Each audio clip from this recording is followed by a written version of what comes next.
Hello, and welcome to episode 58 of the Great Canadian Hockey Podcast. I'm James Parisi here with my co host Aiden Sarah, and we have a lot of hockey news to get to. It is probably the most wonderful time of the year when it comes to news, and sometimes not so much for those reporting on it because Aiden, there's a lot to cover. It was quite the busy NHL draft. There were risers, there were fallers.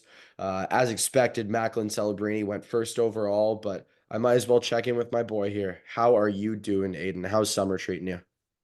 It's hot, man. Oh man, it's too hot. It is too hot. And I'm saying that as somebody who is stuck in Red Deer where it's cold, so I'm totally like the epitome of I should be appreciating this. But you know what? At least in Red Deer, I can just get under a blanket. Here, my parents' place, as awesome as it is to stay here, there's no AC and it feels like I'm dying right now. Well, I've always said, especially when it comes to working outdoors, if you're too cold, you can warm up. But if you're too hot, pretty hard to cool down. And Aiden, that's why I got out of the city. As of yesterday, I hitched a ride with my friends to Port Alberni, and I'm at Sprout Lake. So as soon as we finish recording, I'm gonna hop on a jet ski, drive out to the middle of the lake, and I'm gonna dive right off the back of that thing into the water. That's gonna be refreshing, man. Yes, lower the core temperature. I might stay under there for a good 10 seconds, just get Yeah. her done there. One of my friends was telling me we're at the point where the lake is warming up because as hot as it is in Vancouver, I am socked in the Alberni Valley where the heat likes to it likes to just sit and linger.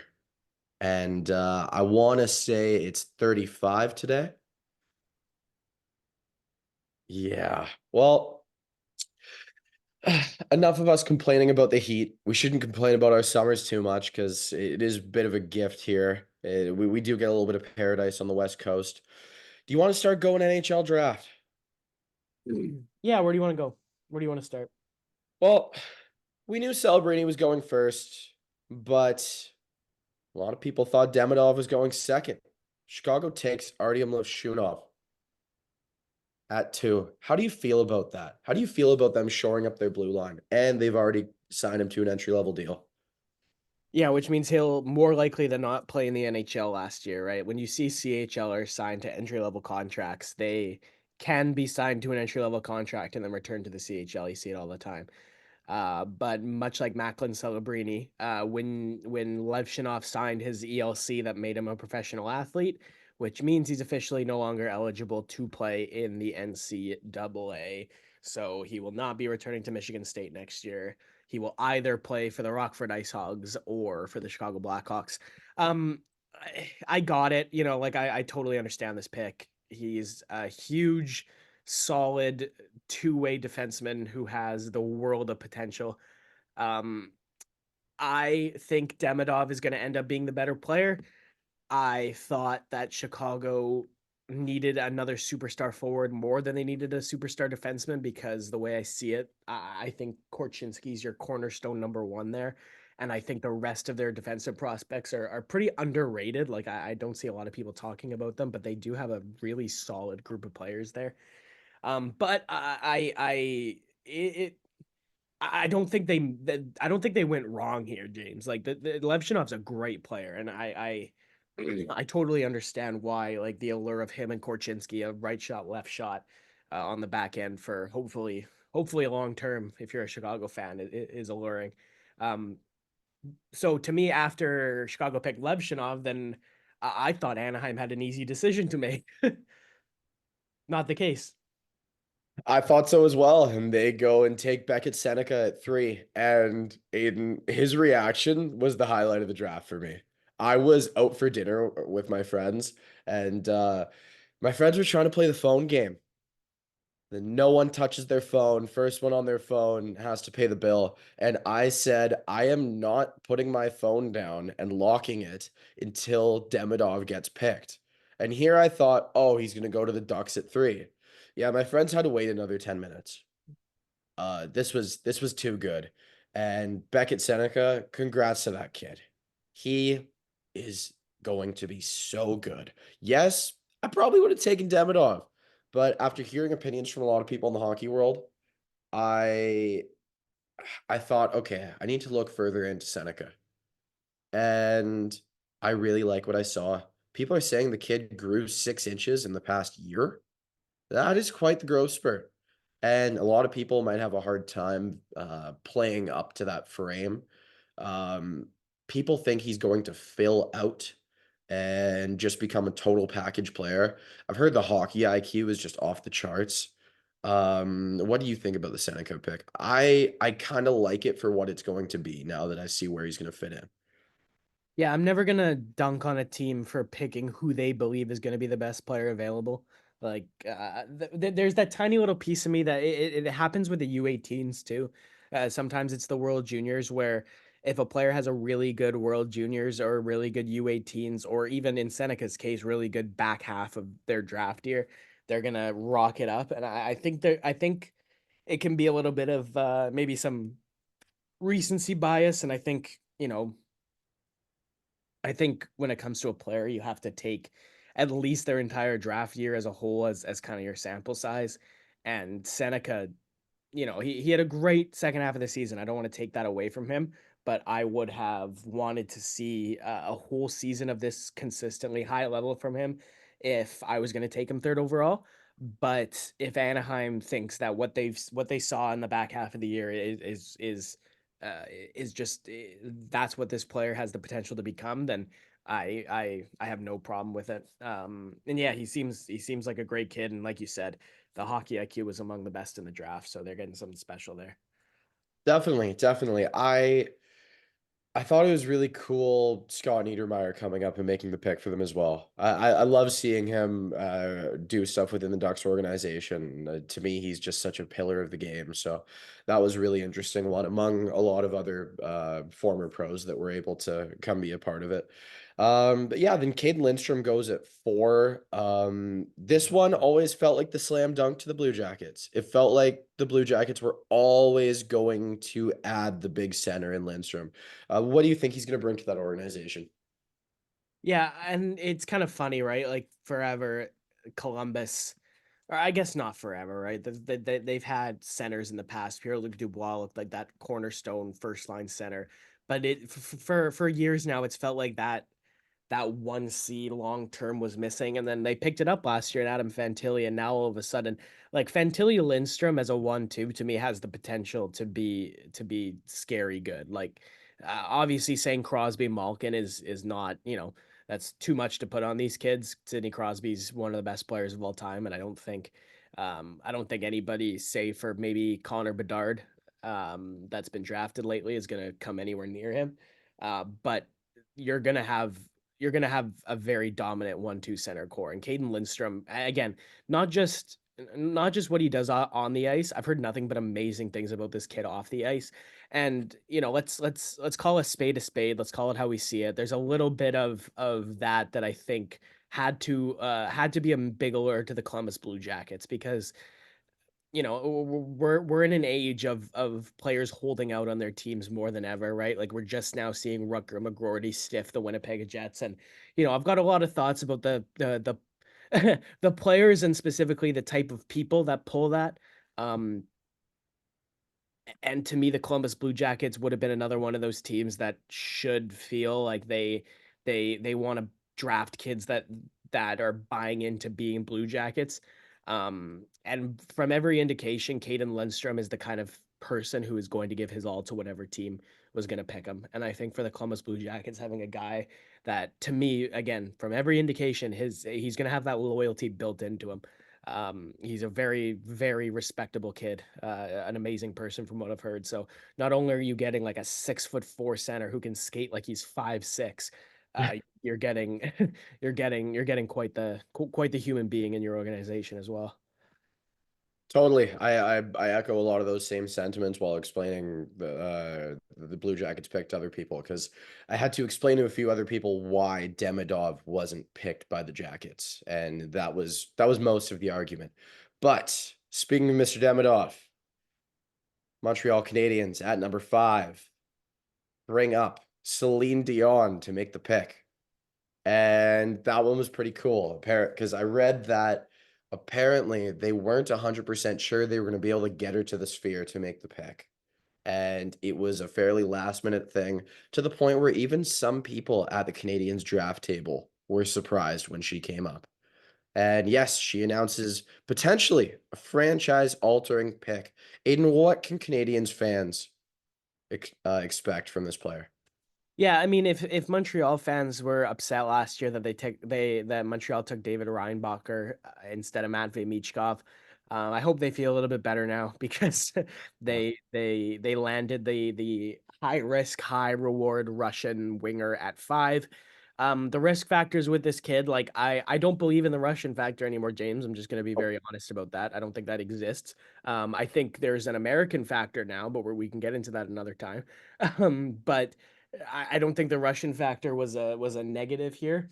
I think the big thing was that he had only ever played in a relatively lower level junior league. There was very little, there's very little of a sample size against men for Ivan Demidov, against players remotely his level, and of course because Russia's not competing in IIHF tournaments, we haven't seen this guy in the U18s, we haven't seen this guy in the World Juniors, and we probably won't. So there's there's those risk factors of, like he's tearing up a league where he's better than every single player in it. But every indication is that this kid is the real deal. He's skilled, he's smart, he moves the puck so well. Like I don't think there was a more correct pick for Montreal here. I think, yeah, I think you're right. Like if Demidov can play right wing on that first line, Cole Caulfield's on that second line, Slaykovsky's over on the left. Like that's the building blocks of quite the forward core they're gonna have thrown together for a long time to come. And their defense to me is already set too. Like Montreal, for a team that was in the Stanley Cup final in 2021 and has, has ended up being bad enough to pick in the top 5 in consecutive years now. Their rebuild process has gone very well, very fast, in my opinion. And Demidov's probably going to be the cherry on top of it all. Like he's the best of the bunch. Now, I don't think we're going to go through every pick in the first round here, but I'm just going to highlight a few more that I was fairly interested in. Utah at 6, taking the son of Jerome McGinley, Ty. I really like this pick for them. High personality, high character, power forward type, a lot of creativity. He is the kind of player that you could slot in on any of your first 3 forward lines early in his career, and the kind of guy that you can use as a spark for your roster. To me, from what I've seen, he's an absolute firefly out there, and I really liked what happened with them taking him. I think he's going to look really good with a lot of the players that Utah has to complement them in their organization, whether that's Clayton Keller, whether that's Logan Cooley, whether that's Josh Doan. I found it really, really interesting. And you know what? I'm happy he didn't go to Calgary. I'm happy he's carving his own path. Sure, it would have been cool. If it's that cool, sign him when he's 30. Yeah, no, that's fair. I thought they should have gone with a defenseman personally. Yo, me too. Me too. I thought the defensemen that were available were at Iginla's level. Like I'm very rarely, if ever, going to say that you should draft for position above best player available. But when the players are close in caliber, I totally think that that can and should be a consideration. They obviously took Dmitry Simashev with their first pick last year. Um, but you know what? It makes a lot more sense, and we'll talk about it. It makes a lot more sense if they knew that they were going to move Connor Geeky. Yep. Um, so to me, yeah, to me, to me, I think they might have upgraded on Geeky here, and obviously brought in Sergachev in the process. So nothing wrong with that for me. The other one that I know we're going to talk about here is 8th overall because it's another one where I'm going to ask James, do you think there's an odd man out in the Shane Wright, Matty Beniers, and now Berkeley Catton group in Seattle? Because it seems like they have now drafted 3 centers that are all supposed to be, the that are all supposed to be top 6 forwards coming up. Not to mention they also picked Jagger Firkus, and they also picked Carson Rakoff and Oscar Fisker Molgard and Julius Miettinen. Um, all with second or first round picks as well, right? Like it's been a lot of forwards, and with the defensemen they had available to them taking Berkeley Catton was odd to me. Now, I did think Catton was the best player available at that point, so I can absolutely kind of I can understand it. But I would have put all the money in the world that Zane Parekh was going 8, especially after Ottawa took Carter Yukemchuk at 7. Aiden, I think for young organizations, there's that fear that you're not going to be able to draft or develop that true top line center. And when you have a lot of guys who you think, you know, they could make a good second line center, I hope he's going to be a good first line center. I think that's kind of what's happening here. I think it's kind of it's almost like Seattle is making a Hunger Games level training camp a couple years down the line of, all right, you're all going to fight to the death for the 1C spot. That's what I see here. And because it's not like you're just drafted and you become a true first line center right away. Like that is a really, really difficult job. You have to be the best of the best to play 1C night in, night out against the best in the league. And none of these guys are ready for it right now. It's gonna happen. So some of them are gonna have to take up those matchups, but yeah, it's the kind of thing where I think I like the game of Shane Wright if developed to fill that role the most. But it remains to be seen which one of these guys is really going to take that step. I have no problem with them loading up in that area and seeing what happens, because if they decide they want to move on from one of these guys, there's going to be no shortage of potential suitors ready to ship them off something else to fill a positional need.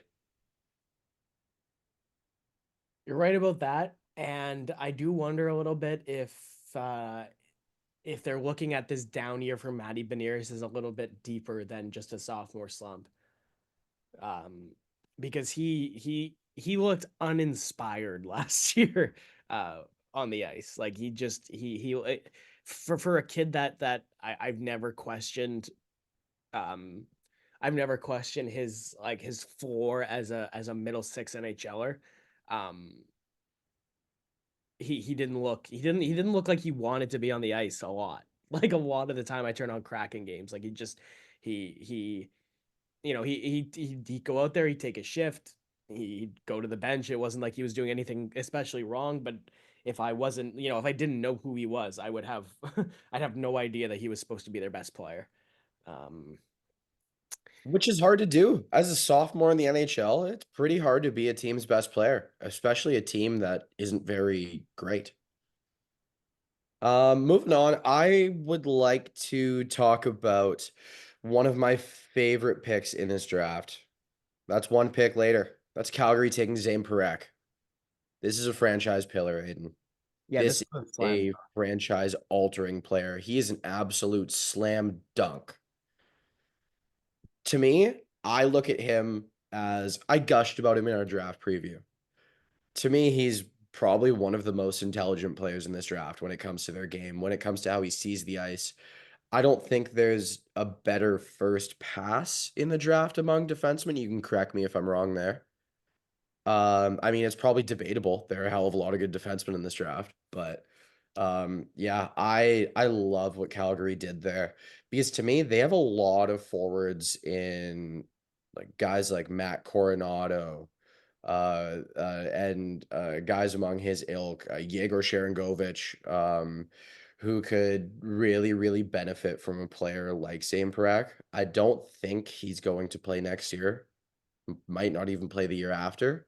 But when he does, this guy is going to be a big part of the solution in Calgary. I What I said about Montreal is true, and then some about Calgary. I'm blown away at what Craig Conroy's done here, and Zane Yeah. Parekh is he's the best out of all of them. Like he is. He's like you said. This is somebody that if his trajectory continues and he fulfills his potential, is going to be in the Norris Trophy conversation pretty consistently throughout his career. That's this kid's ceiling. And for the Calgary Flames to pick up your number one defenseman after, yeah, like you said, like Connor Zary has developed into, he'll be a top six centerman. Matt Coronado is a good piece. They have Samuel Honsack, who they drafted Yep. last year, who I think projects to be a very good middle six forward. Um,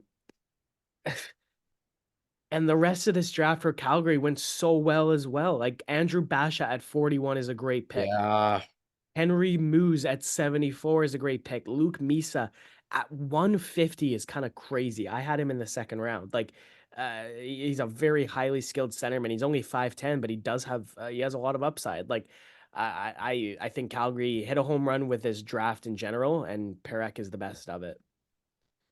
definitely. I've highlighted a few. Are there any you would like to point out before we move on from here? Yeah, let's talk about Tarek. We had Tarek Parasak on the show earlier.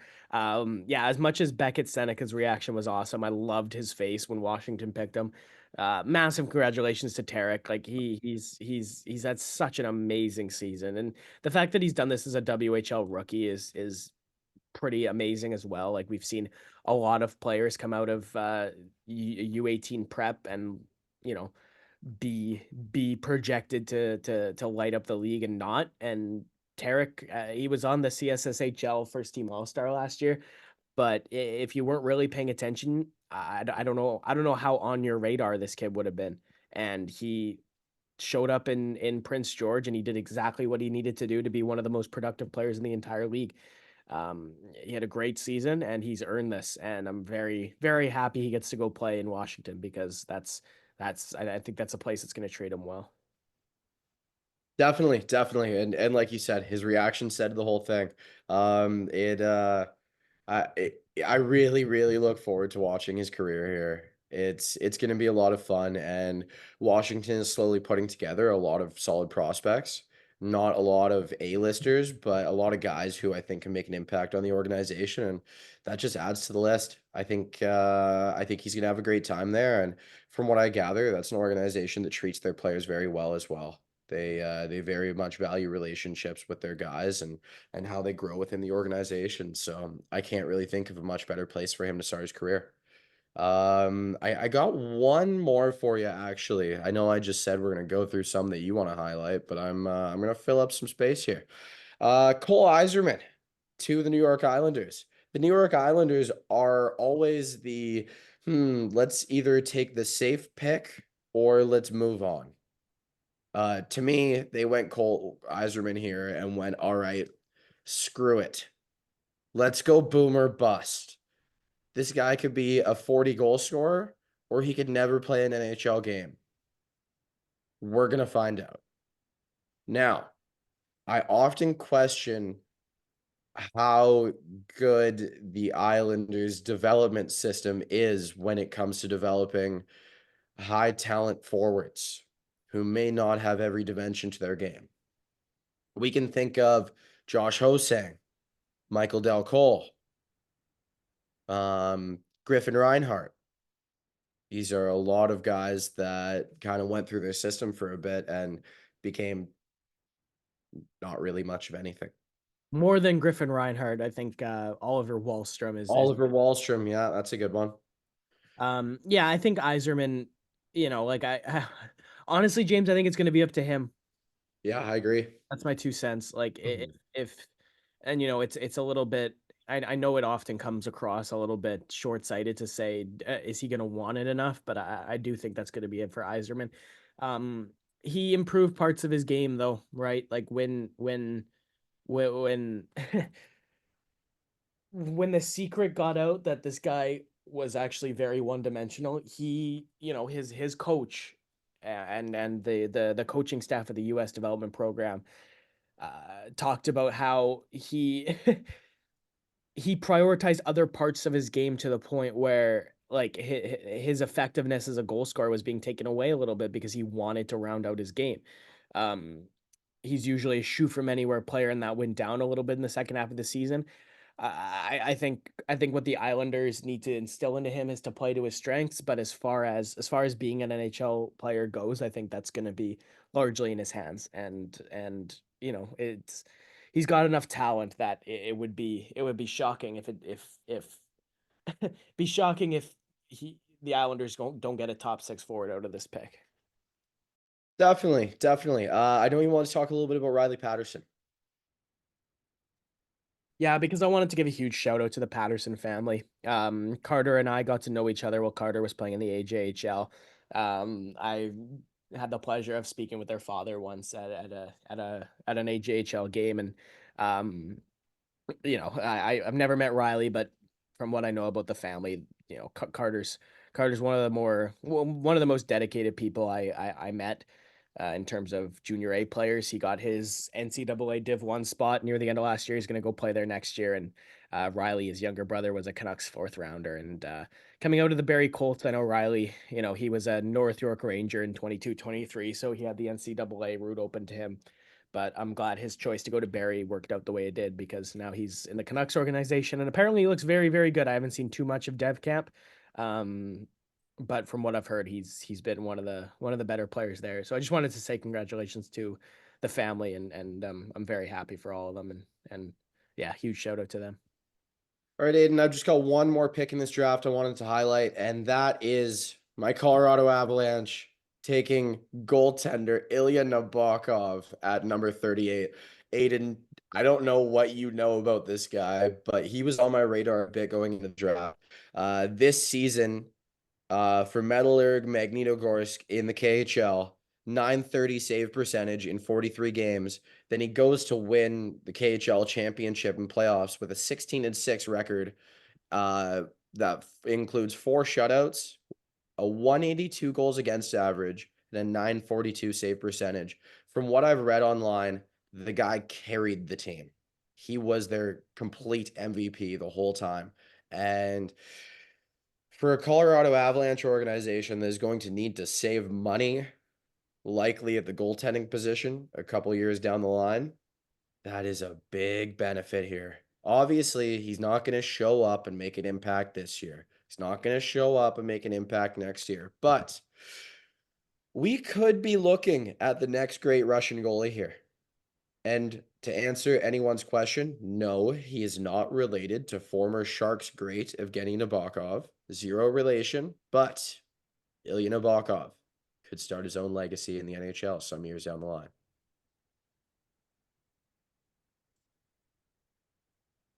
21 years old. I was shocked to see a 21-year-old go in the high second round. I can safely say I don't think I've ever seen that happen. But this was his first full KHL season, so it makes sense that he wasn't really on the radar in the MHL. Yeah, for Colorado, it's a good bet. They obviously must have either known or thought that he was going to get picked sooner than later for them to take him with that selection. Usually with guys that are draft eligible but aren't a first time draft eligible, deciding where to pick him is a big debate thing, because Yeah. very often, they could have signed Nabokov whenever, right? They could have, but they must have been under the impression or had known that somebody else was going to draft his rights. So they take him in the second round, and yeah, like you said, James, goaltenders develop slower. So to me, um, this last season is definitely enough to justify the selection. And yeah, for Colorado, like you said, there's a salary cap, there's some money problems, and where they are right now, I think, I think holding on and hoping that you can get through the next couple seasons where Alexander Georgiev remains good enough until this guy's ready is kind of a solid plan. Honestly, from Colorado's point of view, it's a little bit hopeful maybe, but I would make the same choice. Totally. One last note on the draft for me. You can add anything else after this if you want to. I love the Sphere. I loved the event. I love the showmanship of it.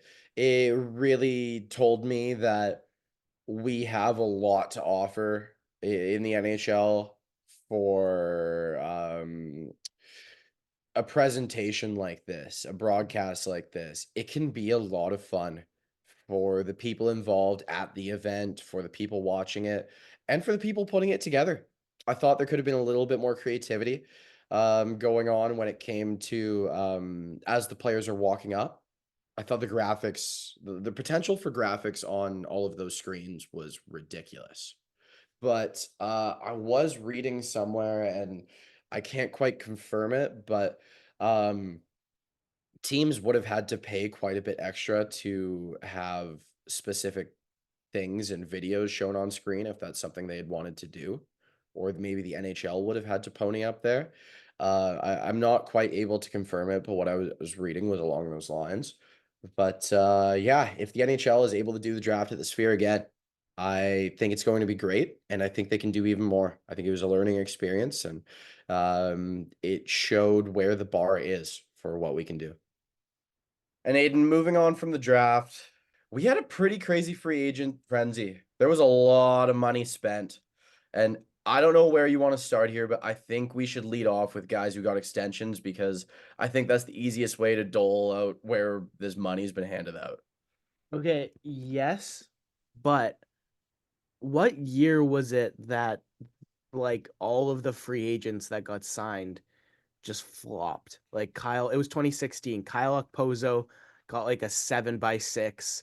Louis Erickson got a 6x6. Milan Lucic got a 7x6. David Backes got a 5x6. Andrew Ladd got a 7x5.5. Mikhail Bodker got a 4x4. Franz Nielsen got a 6x5.25. Jason Demers got a 4x4.5. Troy Brower got a 4x4.5. Okay, so all those I just listed off, I don't think this year is going to have more bad contracts than that, but there are definitely some contracts in here that could age that poorly. Do you agree or disagree? I mean, whether or not I agree or disagree feels like a moot point because more than $1 billion was spent after all those contracts are added up. So there's no doubt some of them will. I mean, as we break them down, we could say, hey, maybe this one is going to be a little bit tough in the later years because it didn't really seem like there were that many that are going to suck in the short term. Yeah, maybe down the line, last few years of a deal, you'll see some issues or you'll see some guys drift off into LTIR land. But I mean, I don't really think there were that many that made me extremely nervous.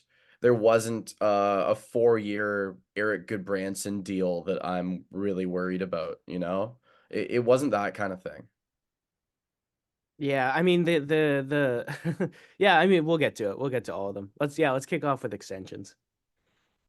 All right, well, starting off in Utah, one of the more busy teams over the past couple weeks. They extended Sean Dursey 4 years at 6 million per.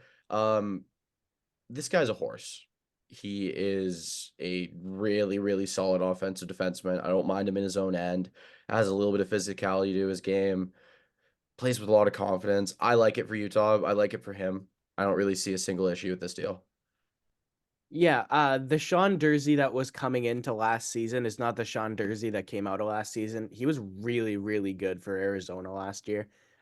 His offensive contribution at even strength, like, was so much better than it was in LA. He was always a good power play guy in LA, and he got a lot of points because of it. But he's taken a huge step forward at chance creation 5-on-5. His defense is still gonna, hopefully improve for Utah with this contract. But I really like the idea of him and Mikhail Sergachev on that top pair because that's just a breakout machine. They're gonna get the puck in their own zone, and it's not even gonna be it's gonna be effortless. It's gonna be easy to get it up ice immediately. And Aiden, with the addition of John Marino, watch Sean Dursey get better matchups now and probably rack up more points. These extensions are a little bit out of order, but let's talk about Juraj Slavkovsky. What do you think of this? Um, You know, I've seen a lot of discussion back and forth on this. I understand why he got this 8 year, 7.6 million per deal. I understand Montreal's idea going into this. A lot of the criticism online comes from he just got just under an 8x8 for half of a good season. And you know what? I kind of agree, but at the same time, you're paying for what this deal can become. You're hoping that he is now a 30 and 30 or like a 25 and 35 player. And that he's going to get you 60 points next year and continue to improve. A lot of the big knock on him is the hockey sense didn't really seem to be there before. He seemed lost at times, but I think after a really really solid back half of the season, where I think there was a point where he had like 25 points, 25 games. He was really really good for a stretch, and I think Montreal's hoping that that's just what he is now. If he can play with confidence and he continues to develop, great deal, and it's going to age incredibly as the cap continues to go up. What do you think about this one? Yeah, exactly what you said. I think it was kind of a no-brainer that they had to do it. Again, for the same reasons that you said, where like this could age kind of poorly if he doesn't continue the upwards trajectory. But I doubt it. It's what I'm gonna say. Like I do think this is gonna be a bona fide top six winger, and like you said, the cap's going up, so at worst he's gonna be an overpaid second liner. Well, But Aiden, one more question for you before we move on from this one. If he scored 30 and 30 this coming season, or 25 goals and 30 assists, at something in that range, would he have earned more than that? What was the rush?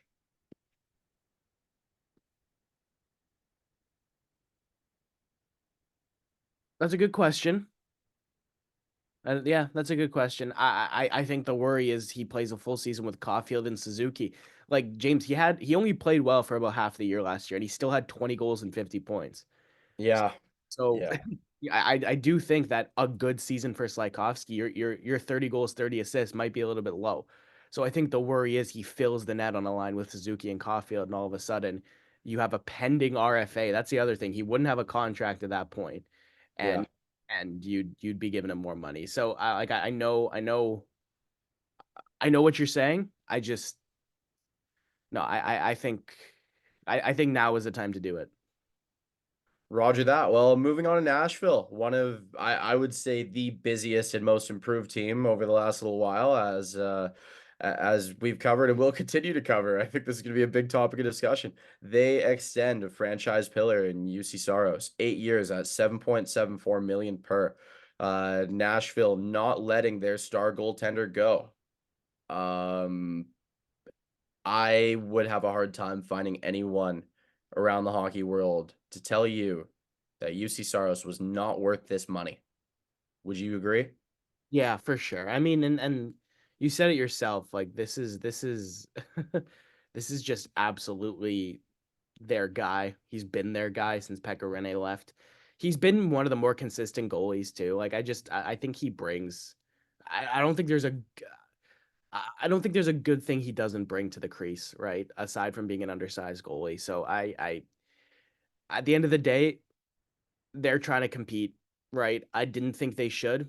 I thought that the core and the stars on that team had they were either too old or weren't at the level that this team could compete realistically. But it seems like they're trying to, and they have the talent on the roster that it's not entirely futile to be trying to in this way. I don't think. Like they're kind of one of my bubble teams where I'm not sitting here like they need to rebuild. It was definitely an option. They could have got a jump on it. Um, but this signifies that there's that's not happening because it was a very clear choice where if you're looking to build for the future, it would have been running with Yaroslav Askarov and getting futures for Saros. Rather, I'm sure they're going to try and get a current impact player for Askarov, right? Um, the Western Conference is pretty wide open. So I like it for Nashville. I thought you could have got a lot for him, but you're gonna get a lot for a scare off too. So regardless, it's not a bad not a bad deal. I agree with you there. Moving on to Minnesota. Jacob Middleton, 4 year deal at 3.85 million per. If you don't know Jacob Middleton's game, steady Eddie, great in his own end, solid first pass, good physicality. Um, I can't really think of anything other than that to tell you. I guess maybe other than the fact that he usually rocks a pretty good mustache. Slam dunk. That's Great, Jacob Middleton. yeah, great defensive defenseman. There's nothing wrong with nothing even like his game is so just simple and no error, right? Like he's a little bit like Chris Tanev in that way, where you know what you're gonna get when he's on the ice. He's gonna get in shooting lanes. He's gonna be able to to usher players and chances away from the danger zone, right? He's good at protecting his slot area in the front of the net. He's good at keeping attackers to the outside. Like you said, he's got a good solid first pass. Like it's I thought he could have got more money than this, but if he likes Minnesota, if he thinks it's a fit, and he gets a 4-year deal, which is good for him. Next up, Matt Duchene re-ups in Dallas. 1 year, $3 million. I thought he earned more, man. Yeah, I bet you this is like a fit kind of deal Yep. where he knows that he fit in really well in Dallas and he'd rather run it back and try and compete again than hit the open market and sign somewhere where the fit might not have been there. So, yeah, you're totally right that he did deserve more, but just because the Dallas Stars are cash strapped, I am not totally surprised he took a discount. And two other factors, great tax situation, and he has a wife and a few kids. I doubt he wants to move again. So, moving on, another guy who does not want to move away, Max Domi, 4-year pact with Toronto at 3.75 million per. I don't know if you watched the video that he put out on his Twitter and Instagram, but it was Jordan Belfort telling us that he's not leaving with Max Domi's face superimposed on him, and then a nice little cinematic after that. And Aiden, this is a guy whose dad played in Toronto. He loved playing in Toronto this past year. And I thought in playoffs, he was their best player on like a night or two, or He, at least one of them. he's such a good passer of the puck, right? Yep. Does that so well. And I do think that he needs to play wing. So if he's a winger, I really like him. If he's a center, I don't like him as much, but I definitely thought he could have got more on the open market as well. I think he took a discount to stay in Toronto. I Um, think he did that happily. yeah, for sure. Moving on. Patrick Kane, Showtime. 1 year, $4 million extension in Detroit. I expected Detroit to be one of the busier teams, and while they have been somewhat busy, re-upping Patrick Kane, I wasn't 100% sold they would. I'm glad they did. As a Patrick Kane fantasy owner, I am happy that this friendship between him and the Wings is going to continue, and I think he'll continue to be a great fit. When healthy, he was just shy of a point per game for this team as they marched down the stretch and ultimately didn't make playoffs. But yeah, he still got it. He came back from that hip resurfacing better than anyone could have ever expected. And I have zero doubts in my mind that he will continue to be an impact offensive player next season. I agree with you. I don't know what Detroit's doing, right? Like, we should take a step back and look at what Steve Eiserman's trying to build there. Um, I don't know if Kane's going to be a part of it beyond this year. Obviously, it's just a 1-year contract, but he played well enough to earn this, right? Probably more than this, like you said. Like he played 50 games last year at 47 points, right? If you prorate that, that's you're getting potentially a 75-point guy for $4 million, and that's good value. Oh, I guarantee there was another team out there offering him 6. Guarantee it. But the fit was very important. When he signed with the Wings last year, the fit was the biggest piece. But moving on, yet again, Sam Reinhart. 8 years, 8.63 million for the Stanley Cup champion to stay in Florida. I like the deal for both sides. It was about what I thought he was gonna get. I kind of figured it would be somewhere between 8x8 and 8x9. I never really had a doubt in my mind that Reinhardt would stay in Florida. Did you think he was leaving at any point? No, I didn't. But he definitely could have got. I think this is a $10 million player on the open market. Um, But it's in Florida. That's more than what a 10 million elsewhere is gonna pay you. it is no, and obviously, like I believe he would have taken a discount to stay on a team that he scored 57 goals on last year. Right? Mhm. It, like you said, it totally does make sense for both players. This guy is really good, man. Like 57 goals obviously jumps off the page at you. His game is so good in every way. Like he is an excellent two-way forward. You don't see it very much because his line is usually just all offense. But if Florida needed this guy to play a checking role in any specific game, he'd do it and he'd do it well, right? And that's not his game. That's not what he's being paid $8.6 million to do.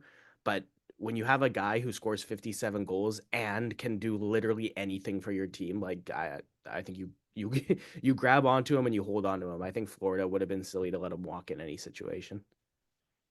100% agree, Aiden. And as a fan of the guy, I'm really happy he's staying. Fit is really important. But moving on, Victor Hedman, 4-year extension with Tampa Bay Lightning, at $8 million per. Um, I After the 1 year of seeming Victor Hedman regression, during the 2022-23 season, I didn't think he would be worth that at this point, but then over this past season, he reaffirmed that. I have zero doubts in my mind that he's worth that. Yeah, the last year of this deal might suck. That's very fair. That's a worthwhile critique to make. But otherwise, it's worth it right now. Especially after some moves that they made. He is more important than ever. So yeah, I think I'm perfectly fine with what they're doing for now. And reacquiring Ryan McDonagh kind of takes some slack off of what he's gonna have to deal with this coming season. So Aiden, you have any thoughts on this one? Yeah, I think McDonough coming in helps him a lot. His the massive regression in his game was never in offense. It was between 2021 and 22, and then 22 and 23. He dropped like crazy in his defensive game. But like you said, like McDonough coming in will hopefully be able to relieve Hedman of some big matchups and some big defensive responsibility because Victor Hedman is still one of the most dominant offensive defenseman in the NHL. Like he does so well at creating chances and moving the puck. So if Tampa Bay can shelter him a little bit from the toughest matchups because his defensive game is just not where it used to be, I think he'll excel and I think this contract will age well. There's that little piece of me that thinks they should have kept Sergachev though and allowed Hedman to move on, but um I don't know. Maybe they can't. They couldn't bear to let both Stamkos and Hedman walk. I don't know, James. It was a little bit weird that the priorities of the Tampa Bay Lightning were a little bit all over the place this offseason. It was kind of strange. We'll break that down further during the offseason as we take a look at teams and what's missing, what's needed. But for now, I I'm 50-50 on agreeing with you there. It's my mind says yes, I agree with you. My heart says no. Because I find I have to have some little bit of the loyalty factor. But moving on yet again, Pavel Buchnevich, who I thought was definitely going to get traded. I thought this was all but a sure thing. He's extended with the St. Louis Blues, 6 years at 8 million per. He meshed pretty well as one of the top offensive options with Jordan Kyrou and Robert Thomas last year. He has definitely taken his game to another level since arriving in St. Louis after a trade from the New York Rangers. I have zero doubts in my mind he'll continue to produce offensively as this St. Louis team spends the next few years transitioning still. You got to have some guys putting the puck in the net while you transition. Help some younger guys develop because they're not getting blown out the water every night. I like the deal for St. Louis. You're probably one of your highest value options secured with a decent term. I'm okay with it. Yep. No, this is good. I mean, watch this guy play if you don't like this contract. Yeah, I gotta say, like he's exactly. good at everything. He does everything well. I mean, he's 29 and he got a 6-year contract. So, I mean, 35 years old, making 8 million bucks. Yeah, there's a good chance that that doesn't look very good. But I actually think there's a good chance that looks fine because he is very good offensively. He's pretty solid defensively for a Russian winger. Like, Yeah. um, One of the better ones of those that you will find. arguably maybe the best Russian winger in terms of the two-way play, right? Like you have Russian centermen that are great two-way forwards, but Bushnevich is like he's the real deal in pretty much every category. This is a great deal. Kovalchuk was a killer in his own end. Can't top that. when he wanted to be. Fourth in Selke voting 1 year. But yeah, moving on from my Kovalchuk ramblings because I could do a whole episode on that. Yeah, Anton Lindell, another Stanley Cup champion, 6 years, 5 million per. Florida re-ups with the 22-year-old. Aiden, how amazing is this contract going to age? Yeah, this is a slam dunk two-way second line center for the rest of this contract. Like Antoine Lundell is I mean, I feel like I keep yapping about this guy. You've gushed. You have gushed. So I mean, it's no secret that I love this guy.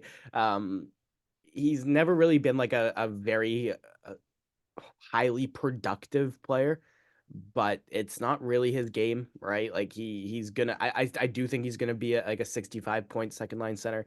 But really it's learning from Alexander Barkov and then being that penalty killing uh matchup shutdown guy that Barkov is.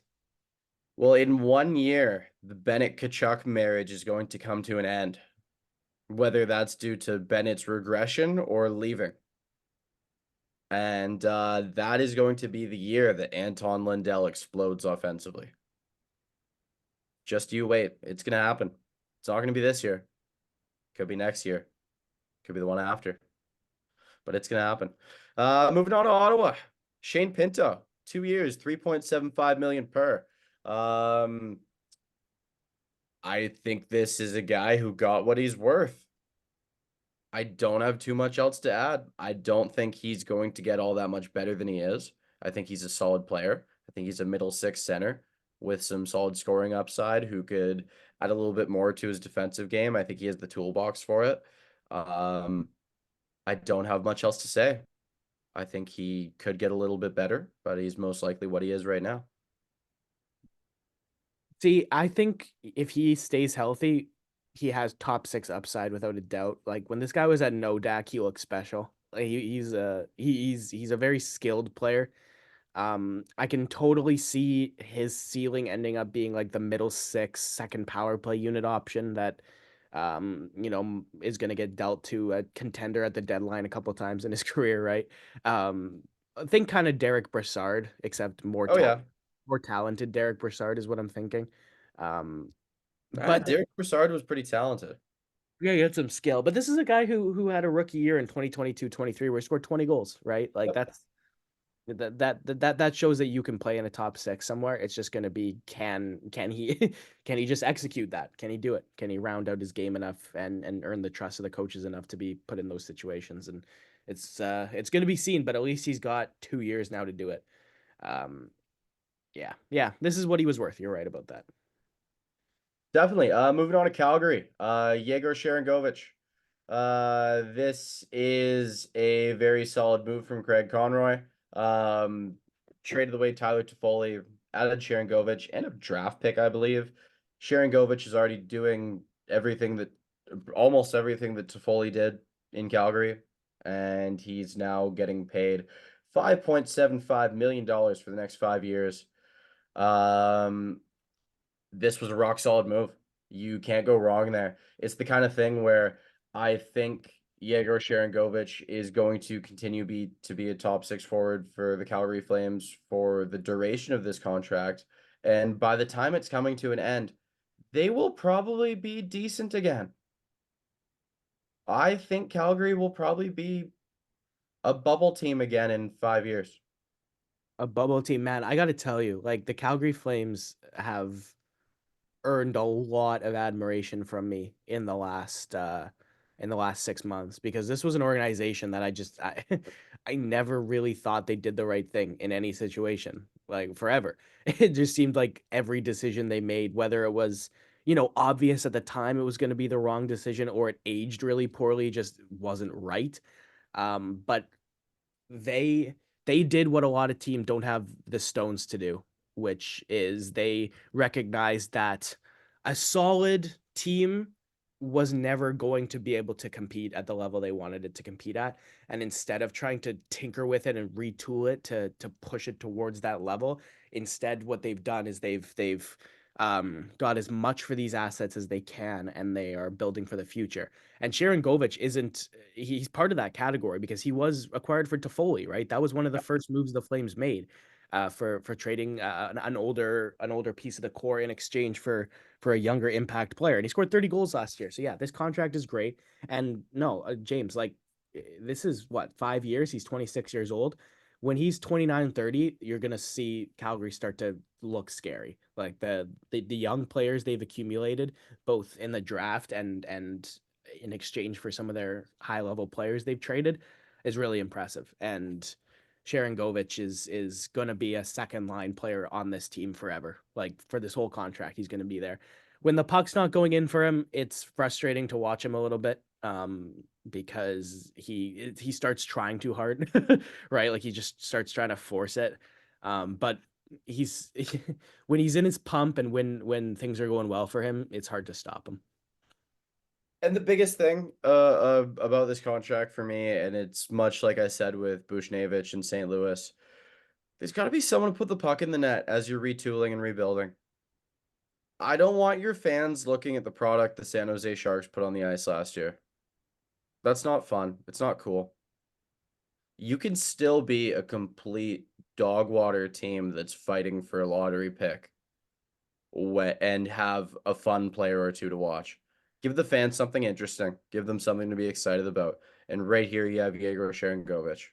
Again, great work, Calgary. Moving on, Joseph Wall, 3 years, $3.66 million in Toronto. Toronto has its seeming starting goaltender locked up for the next 3 seasons. I think as long as he stays healthy, he is a average starter with game stealing upside. That's all I got on that one. Yep. Yeah, you're exactly right. It's about staying healthy for me. That's the big thing. Yeah. And when before he got hurt last year, it kind of looked like he was the guy that was going to challenge Bedard for the Calder a little bit in the first two Yeah. months of the season. Don't forget that. That was last year. But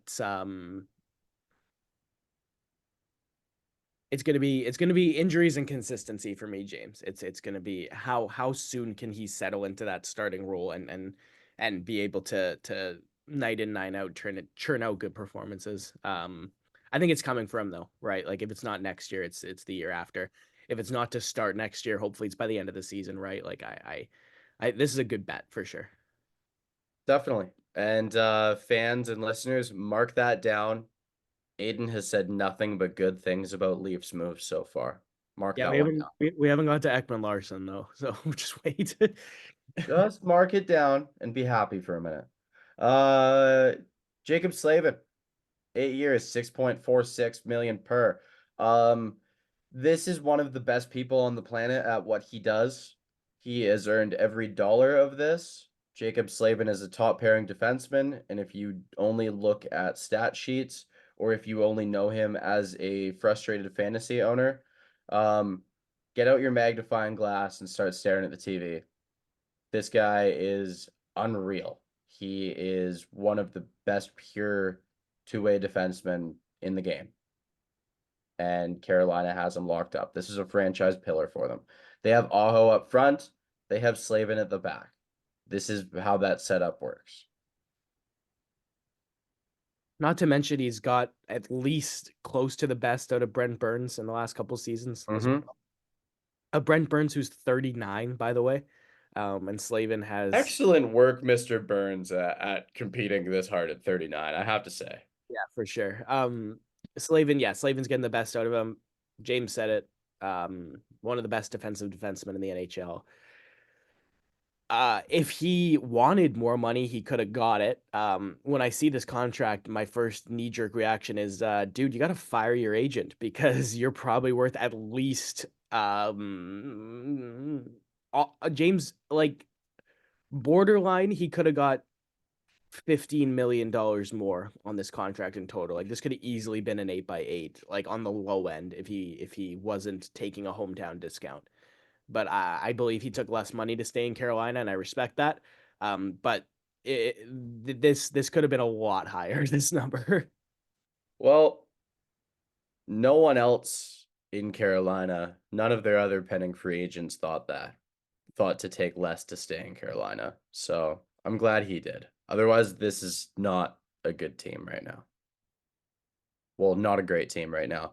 But moving on, we're getting out of the true extensions and onto a couple where teams traded for the players' rights and made the deal from there. First and foremost on the list, top player available on the market this year was never truly available. Jake Guentzel, 7 years, 9 million per in Tampa. This is wash, rinse, repeat. Add another star player. That's all I'm seeing here. Jake Guentzel is going to flourish in Tampa. He's going to be great there. He's going to love the weather. He no longer has to deal with living in Pittsburgh, which I've heard is pretty average weather-wise. Not all that special, much like living in a kind of just another central place. It's not great. It's not terrible. It exists. Now he's in beautiful Tampa, Florida, where he gets to play on a power play with Nikita Kucherov. Jake Guentzel fantasy owners, rejoice. This ended the boat as good as it could have.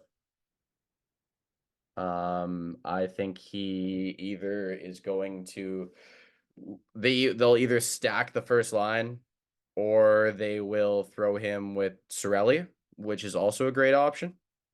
I mean, it's going to be great either way. So, Aiden, what do you have to say about Mr. Guentzel in Tampa? If Jake Guentzel plays more than 75 games with Nikita Kucherov next year, the absolute lowest he's going to score is 40 goals and 80 points. Like, Oh, lowest. absolute lowest. That's a toilet mark. Yeah, like his career high is 40 goals. I would not be at all surprised if he blows that out of the water next year. And blows Yeah. it out of the water. He's not going to beat it by 20 goals, but like I would not be surprised if he surpasses that next year for sure. He's a sneaky 50 goal scorer next year. That's possible. Yeah, well, Reinhardt had 57 this year, right? Like same kind of player, or same kind of offensive player. Yeah. Gensel Yeah. doesn't really do anything else other than score, and but he's a good playmaker too, right? Like his offense is great, his defense is it's hard to call. I mean, it's bad. Yeah, like it's not very good, but it's not his game, right? He's a winger. He's not being asked to contribute too much defensively. There might be a little bit of some frustration with John Cooper and him because John Cooper, John Cooper's standard is everybody does everything they can. But Hence playing him with Anthony Cirelli. yeah, that too. Good move for Tampa. Like I kind of had the thought of Tampa Bay that I've had of Pittsburgh and Washington for the last few years, which has been, I know what you're doing, but you're going to regret it. But if Tampa was going to buy into staying competitive and like really push to try and stay at the top of the Atlantic, this was the guy to get. Yeah. They did it, right? Like if you're if you're gonna do this, don't half-ass it, right? Like go all in. Yeah, I totally know what you're saying. And one thing I might add is I notice a lot of doubters out there who say, oh, but he can't do it without Crosby. Look at how he played with Carolina after the deadline. Read him and weep. Moving on, another similar signing situation with rights traded and the team signing a long-term deal. Chris Tanev, acquired by the Toronto Maple Leafs, signs a 6-year, 4.5 million per. The Leafs have wanted Tanev for a long time, so the Leafs bring in Brad Treliving as GM, who has acquired Tanev before, and to my knowledge, at least, I'm fairly certain about that. When he was in Calgary, and yeah, seems like the consensus online and around the hockey world is that he may not finish this deal. The last 2 years of this deal may be spent on Robidas Island. And if you're not familiar with Robidas Island, look it up. I'm not going to explain it to you. It's a conspiracy. I'm not a conspiracy theorist. It's totally not true. Right?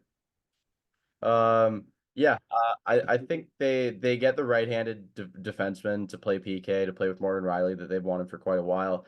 Gives them a lot of options. Chris Tanev is still a warrior.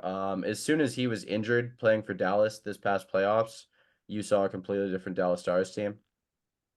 This guy is a complete workhorse. He's everything you want in like a number 3, number 4D. Does everything you need. Aiden, you have any thoughts on this one? Yeah, I mean, Joffrey Lupul and Stefan Robida might have a new roommate after this is all done. But in terms of win now, this is great because Chris Tanev is going to be worth this and so much more for at least the first year or two of this contract. It's the age and the injury concerns with him that are the black shadow over this contract. But he's one of the best defensive defensemen in the league, right up there with anybody. Great shot blocker, great shutdown guy in transition, and he does really well. He's an underrated passer and puck mover. He's reliable when he gets the puck on his stick in his own zone to hit a teammate and to start the transition forward. Um, I like it for Toronto. There's that little piece of me that's like, maybe this is their window. Maybe the first 3 years of this contract is when they're like, if we're gonna win, we're gonna do it now. Aiden, I was thinking the same thing. Yeah. I was 100% thinking that. And especially this coming season, because they signed another contract that I think will eventually age poorly, but probably I probably have the opposite thoughts on Aiden for the first year or two. The Leafs have signed Oliver Ekman-Larsson, 4 years, 3.5 million per. I really like the first year or two of this deal. I think I really liked what I saw in Florida. I think he will play a similar style in Toronto. I have no issues with the first couple years of this deal. Again, the back half of it, little scary. But you know what? That's what you get on July 1st with veteran D. You are going to sign contracts with these defensemen that are going to be difficult in the last couple years of them. And this deal is no different. Aiden, I know you had something you wanted to say about this. Before you hop in, I'm just gonna say I was really, really impressed with Oliver Ekman-Larsson in playoffs. I was really impressed with him during the regular season for Florida. It was a tough go for him in Vancouver. Everyone knows that. It's been well documented. Um, you know what? I think he's turned it around a bit. The guy takes his health and fitness really seriously, especially now. I think the Vancouver situation was a wake-up call, and I think he's going to give Toronto his best. I think the first year or two of this deal will be great for him. Yeah, no, this isn't good at all to me. um, You this can't agree that the first year or two is going to be solid? well, I think last year was lightning in a bottle because it wasn't just the 2 years in Vancouver, man. And this is what everybody forgets. Like, obviously, yes, he sucked in Vancouver. He played bad in Vancouver. It was not a good fit, wasn't a good situation. Uh, the 3 years prior to Vancouver acquiring him, he sucked in Arizona, man. He was bad. He was not good at all. Vancouver picked him up as one of the worst contracts in the NHL. It was the most Jim Benning thing they could have done to desperately try and trade for this guy and then trade a high value first rounder for him. Like it was so not the right choice at the time. And then because he went from a low visibility and attention market in Arizona to a high one in Vancouver, like it wasn't like he got way worse in Vancouver, man. Like he was just the same Oliver Ekman-Larsson that they picked up that Jim Benning just couldn't see. So as good as he was last year, he was good. If Toronto gets the Oliver Ekman-Larsson that was in Florida last year, this is a worth it contract. It's just for 5 of the last 6 seasons, he's not been that. And the Florida Panthers, to me, was kind of just the perfect storm. Like, look at Brandon Montour 2 years ago. There's no way he was ever going to replicate that. It was situation, it was fit, it was opportunity. It all kind of came together like a perfect storm. And I kind of think that's the same deal with Oliver Ekman-Larsson. And um, it's $3.5 million, so it's relatively low risk. But if they're asking him to do anything more than be a number five, this is not going to go well. All right. Moving on while also noting Aiden doesn't like Oliver Ekman-Larsson or the Toronto Maple Leafs. I just had to note those after he made those points. So moving on, Tyler Bertuzzi signs in Chicago, 4 years, 5.5 million per. This is a Chicago team that needed to give Mr. Connor Bedard and soon Oliver Moore and soon Artyom Levshunov and Kevin Korchinski and Philip Kurashev and all of the guys in this young core, Nazar, like they had to give them some support. And you know what? I'm gonna loop the other signing in here by signing Tyler Bertuzzi to that deal and Teuvo Teravainen at 3 years, 5.4 million per. I believe Patrick Maroon was also added. And then Alec Martinez was also added. I want to say there was even one more, Aiden. Do you know the other one? TJ Brody. TJ Brody. Okay, Uh, so basically what they've done is they've added another one. Canucks legend Ilya Mikheyev in a trade too. Don't forget that. Oh yeah, they got Mikheyev and Lafferty in the trade and then didn't sign Lafferty, right? Yeah, correct. Gotcha. Yeah, so what they've done is they've added a ton of depth and support. This isn't the same Chicago team that was rolling out Nick Foligno on the first line with Connor Bedard again. We're not doing that. Yes, we got a couple really high picks, and we are going to begin our slow transition to the future. You know what? Yeah, sure, they could have waited another year, but I don't want to. I don't want to at all. No, they're not going to make playoffs. No, they're not going to sniff it. They're not going to be close. They're not going to be a bubble team. But what they're doing is showing their young players that we're committed to you. We're committed to building a competitive environment around you, and we're not going to let you be minus 30 this year. We're not going to let that happen because it's just not fair. And these guys aren't going to develop um, drafting in the top 5 6 years in a row. They're not going to. You're going to develop a losing culture that way. So I like the moves. I like the mindset. Props to Kyle Davidson for showing some guts. A lot of guys would have gone, yeah, I'm just going to sign 2 1-year deals and leave it be. It's not like they're going to have cap problems with these guys. It's whatever.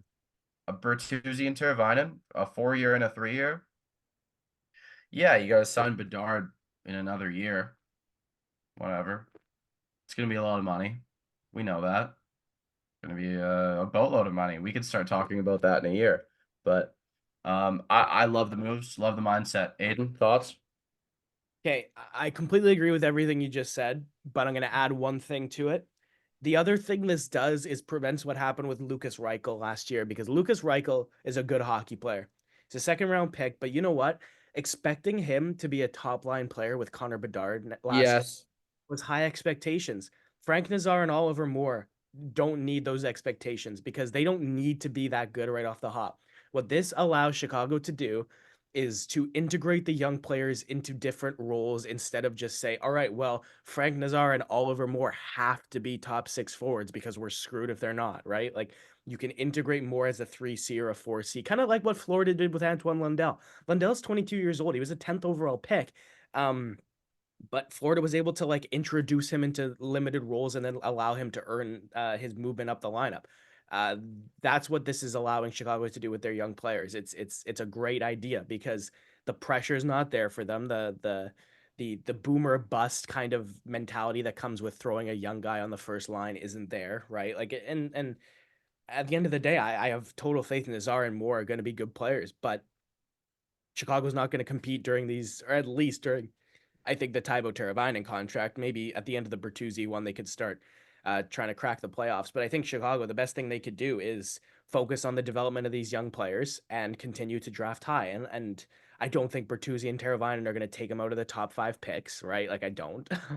um, and they'll isolate the young players. They're good pieces for the young players to learn from, and they, like you said, that they will help them not be an unwatchable product, which is uh, better than if they were just terrible, especially for Connor And Bedard's sake. icing on the cake, Martinez and Pat Maroon were both 1-year deals. They can flip them at the deadline for more picks, continue to add assets. Textbook, beautiful. Sign Draisaitl when he goes to free agency. Have fun. Maybe. Moving on to Boston. Couple big moves. One of which was rumored, expected, suspected for a long time. Elias Lindholm, 7 years, 7.75 million per. Boston got their center. We no longer have to see them ice. And no offense to Charlie Coyle. I just don't think he was a first line center. No offense to Pavel Zacha. He's also not really that guy. And those two are going to flourish more with better matchups now. Lindholm is a monster at all ends of the ice, and playing with Brad Marchand or David Pastrnak, we are going to see him have a lot of fun. He's going to be very good. Boston also adds Nikita Zadorov, 6 years, 5 million per, adding to their defensive depth. Oh, two great moves for Boston. Aiden, thoughts? I think these are huge risks You coming do. from Interesting. the Vancouver Canuck team that they were on. Uh, Probably Zadorov more than Lindholm is a big risk. Nikita Zadorov has kind of been a bottom pair defenseman for most of his career, and the fit Indeed. in Vancouver was just really good last year. Again, it kind of feels like a little bit of a lightning in the bottle situation. I was very okay not keeping him for this money. If it was going to cost this, or quite frankly, anything close to this, I didn't want to go over $4 million for this guy. Like, talking about Zadorov, Lindholm's a little bit more of a safe bet. He's struggled to me in the last little while, but he had that line in Calgary with Johnny Gaudreau and Matthew Tkachuk where he just thrived on it. And I could definitely see David Pastrnak kind of being what brings out the best in him offensively. And then when everything's going well for him offensively, then his defensive game gets better. It's kind of just he will grow and thrive with how the rest of the team and the rest of the game is going. Um, they're risks for Boston, but kind of like the Gensel thing. Like if you're gonna take a swing on a guy or guys, both Lindholm and Zadorov have shown upside to the point where it makes a lot of sense for them to do this. But it's got the opportunity to age a little bit scarily to me, both of them.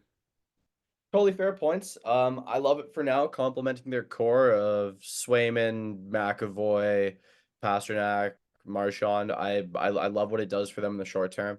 Obviously it's free agent frenzy, right? The last couple years of that Zadorov deal might not be pretty. His game and size, and physicality might not age in a great way.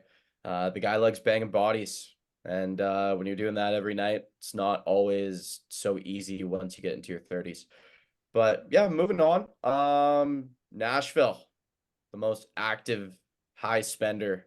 A team that flips from a fringe bubble team with a couple franchise pillars to a lot of fun to watch. And something I am going to be looking deeply at once fantasy hockey draft season kicks in. I'm not going to say exactly what, but it is probably quite obvious. Yeah, Jonathan Marchessault, 5 years, 5.5 million per. I think he could have got more elsewhere. Steven Stamkos, 4 years, 8 million per. Probably about what he was worth at his age. But I mean, still 40 goal scorer. Brady Shea, 7 years, 7 million per. A lot of people will say overpayment. A lot of those people have never watched Brady Shea play. The guy is probably a number two defenseman, and he got paid like a number two defenseman. Steven Stamkos, this guy's a lock Hall of Famer, and now he is going to do disgusting things on the power play with Roman Josi and Philip Forsberg. It's going to be scary. Nashville's power play is going to shoot up in percentage. Jonathan Marchessault, Mr. Clutch, hard worker, does everything you ask a guy to do. And I think at 5.5 million per, I don't think you're going wrong at all. One thing of note, Nashville, no state tax. Other teams offering them this much money couldn't actually give them this much money. It's not possible. It wasn't going to work. Aiden, what do you think of these ads? I think Nashville will probably finish third in the Central, or they will be a wild card team. They will make playoffs though. Well, I feel like a little bit of a captain obvious in what I'm going to say, which is that these contracts are going to be good and then they're going to be a little bit less good, and then they're going to be a little bit less good after that, and then they're going to start looking a little bit ugly. Um, Marchessault, to me, he scored a lot of goals last year. I know that's what he's getting paid for this year. The biggest thing with him that I noticed was a regression in foot speed, which is not a good thing to see in a 33-year-old winger that you just signed to a 5-year contract. Steven Stamkos a little bit of the same thing, where his game is starting to adjust to being offensively or exclusively offensive, I guess. His defensive game has regressed a little bit in the last couple seasons. He benefited a lot from Nikita Kucherov, which obviously he's not going to have in Nashville. I don't dislike these moves. I think they're good, but I think the trend of these players is makes this massively risky. Like both of them have slowed down significantly, I think, in the last couple of years. Slowed down physically, not necessarily production, just their speed, the speed in which they play the game is slowed down. Any thoughts on Brady Shea? Yeah, I thought it was a little bit much. Again, the same kind of deal as Nikita Zadorov, where it's kind of sample size, where he for a long time just wasn't this guy, but I have more faith in him that he's going to be able to maintain this high level of play because I don't know if he's going to get 47 points a year for Nashville. I highly doubt it, but at worst, it's like you said, you're getting like a top four good defenseman, a good defenseman in his own zone, a good passer, and a guy who has some offensive upside. Clearly, he had 13 goals last year and 18 goals the year before. This guy can anchor a deep pair. Put him and Alex Carrier together. You are going to have a lot of fun. And you know what, Nashville, great fan base, great rink. I love what Barry Trotz did in his first full off season as GM. Just to be able to go, hey, we're here. We're not going away anytime soon. We've done a little bit of a retool, trade some stuff away, got some assets, transition a few younger guys in, and we're going to continue to compete, and we're going to make other people's lives more difficult night in, night out. I think it's going to be fun, and I think these guys are going to love living in Nashville. So I think that's pretty cool. Moving on, David Perron, 2 years, 4 million per in Ottawa. I have been a big David Perron fan, for better or for worse, for a lot of years. Sucked watching Colorado play against St. Louis when he'd be on the Blues. The guy is really good. He regressed a little bit in Detroit last year. I don't really love a 2-year deal in Ottawa. But I mean, he's got some winning pedigree. He's experienced, and for everything indicates that he's a great pro. So it could be a really big culture and locker room move for Ottawa. So that's a positive. I worry about next year, but I guess next year you could also move him. You have any thoughts on this one, Aiden? Yeah, I didn't like this decision. Especially because I'm pretty sure, well, the next guy we're going to talk about was like immediately signed right after for the same contract and is a significantly better bet for that contract. Again, this guy's 36, James. It's like you said, 1 year. Yeah, because if it sucks, he's gone, whatever. A 2-year deal kind of handcuffs this team because I don't know who if Perron has another year of regression next year, I don't think anybody's taking him for the year after. Again, it's the same thing actually as Arvidsson, or sorry, it's the same thing as Marchessault and Stamkos. Definitely more so Marchessault, where the foot speed has just completely disintegrated with the age, right? Like it's just he's just not fast enough anymore to me to really keep up in transition. Like his points come solely from a catch and release pass in the offensive zone, right? And I think paying a guy $8 million over 2 years for that is a little bit much. Totally. I 100% agree with you there. Victor Arvidsson, 2 years in Edmonton. Awesome. Yeah, one of two amazing bets by Edmonton, but we'll get to the other one. You know what? Let's just add the other one in right now. They also had Jeff Skinner on 1 year at 3 million. Which one are you jumping off the fence to steal from someone in fantasy? Skinner. Yeah, same. Yeah. I'll race you to it. Yeah, like Arvidsson's a better all around player. But Jeff Skinner offensively is so talented. Like he is so good with the puck on his stick, and the numbers back it up. It made sense for the Buffalo Sabres to buy him out, like it did. Yep. Way, way, way, way too much money. But for Edmonton to get him 1 year, $3 million, like this could very easily, the Skinner one could very easily be the best contract in the NHL next year. Him and Victor Arvidsson will just add so much to that Oilers rush game. Like their offensive transition with those guys in the top six just makes it even better. And Edmonton's forward group all of a sudden, James, here, I'll quickly find this, run through it. So Jeff Skinner, Connor McDavid, Zach Hyman, Dylan Holloway, Leon Draisaitl, Victor Arvidsson, Ryan McLeod, Ryan Nugent Hopkins, Evander Kane, Matthias Janmark, Adam Henrique, Connor Brown. Like that's good. That's probably better than it was in the playoffs last year. Like I think the Oilers found two of the best bargain contracts, and it's great. It's really good for them. Like both of them, slam dunk out of the park home runs. Couldn't agree more. Moving on, two big signings in Seattle. We've got Brandon Montour at 7 years, 7.14 per. Chandler Stevenson, another 7-year deal. This one at 6.25 million per. You know what? For a place with a pretty decent tax situation, this is a fair bit of money. This is two Stanley Cup champions that are rumored to have been highly coveted in free agency. So I think they had to compete a little bit. I think Seattle had to overpay a little bit to get them. These are culture moves. These are proven winner moves, and these are insulate your young guys moves.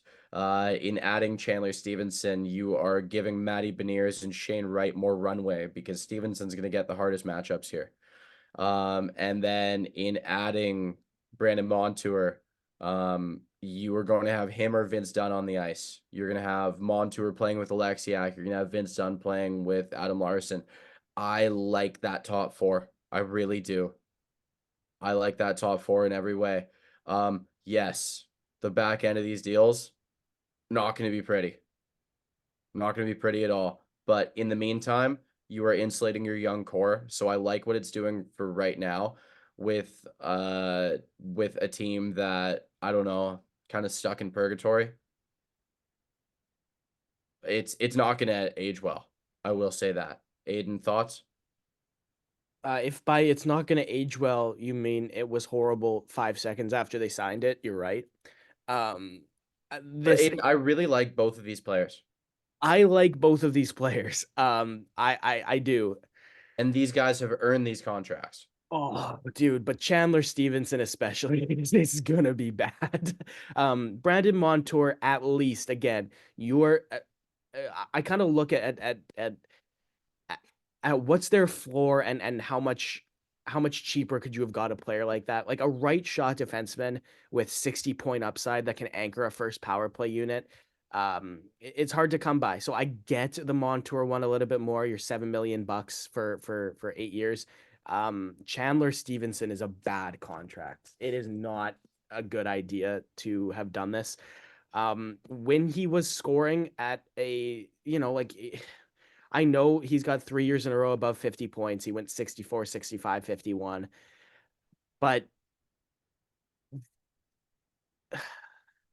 how many other guys exploded on that Vegas Golden Knights team and just never really was able to keep it up, right? Like and I want to give Stevenson a little bit more credit than this, but You should.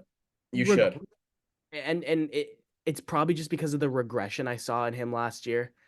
He was not involved defensively nearly enough for what he was. Like he needs to be way better in his own zone to play this role that Seattle's gonna have him play.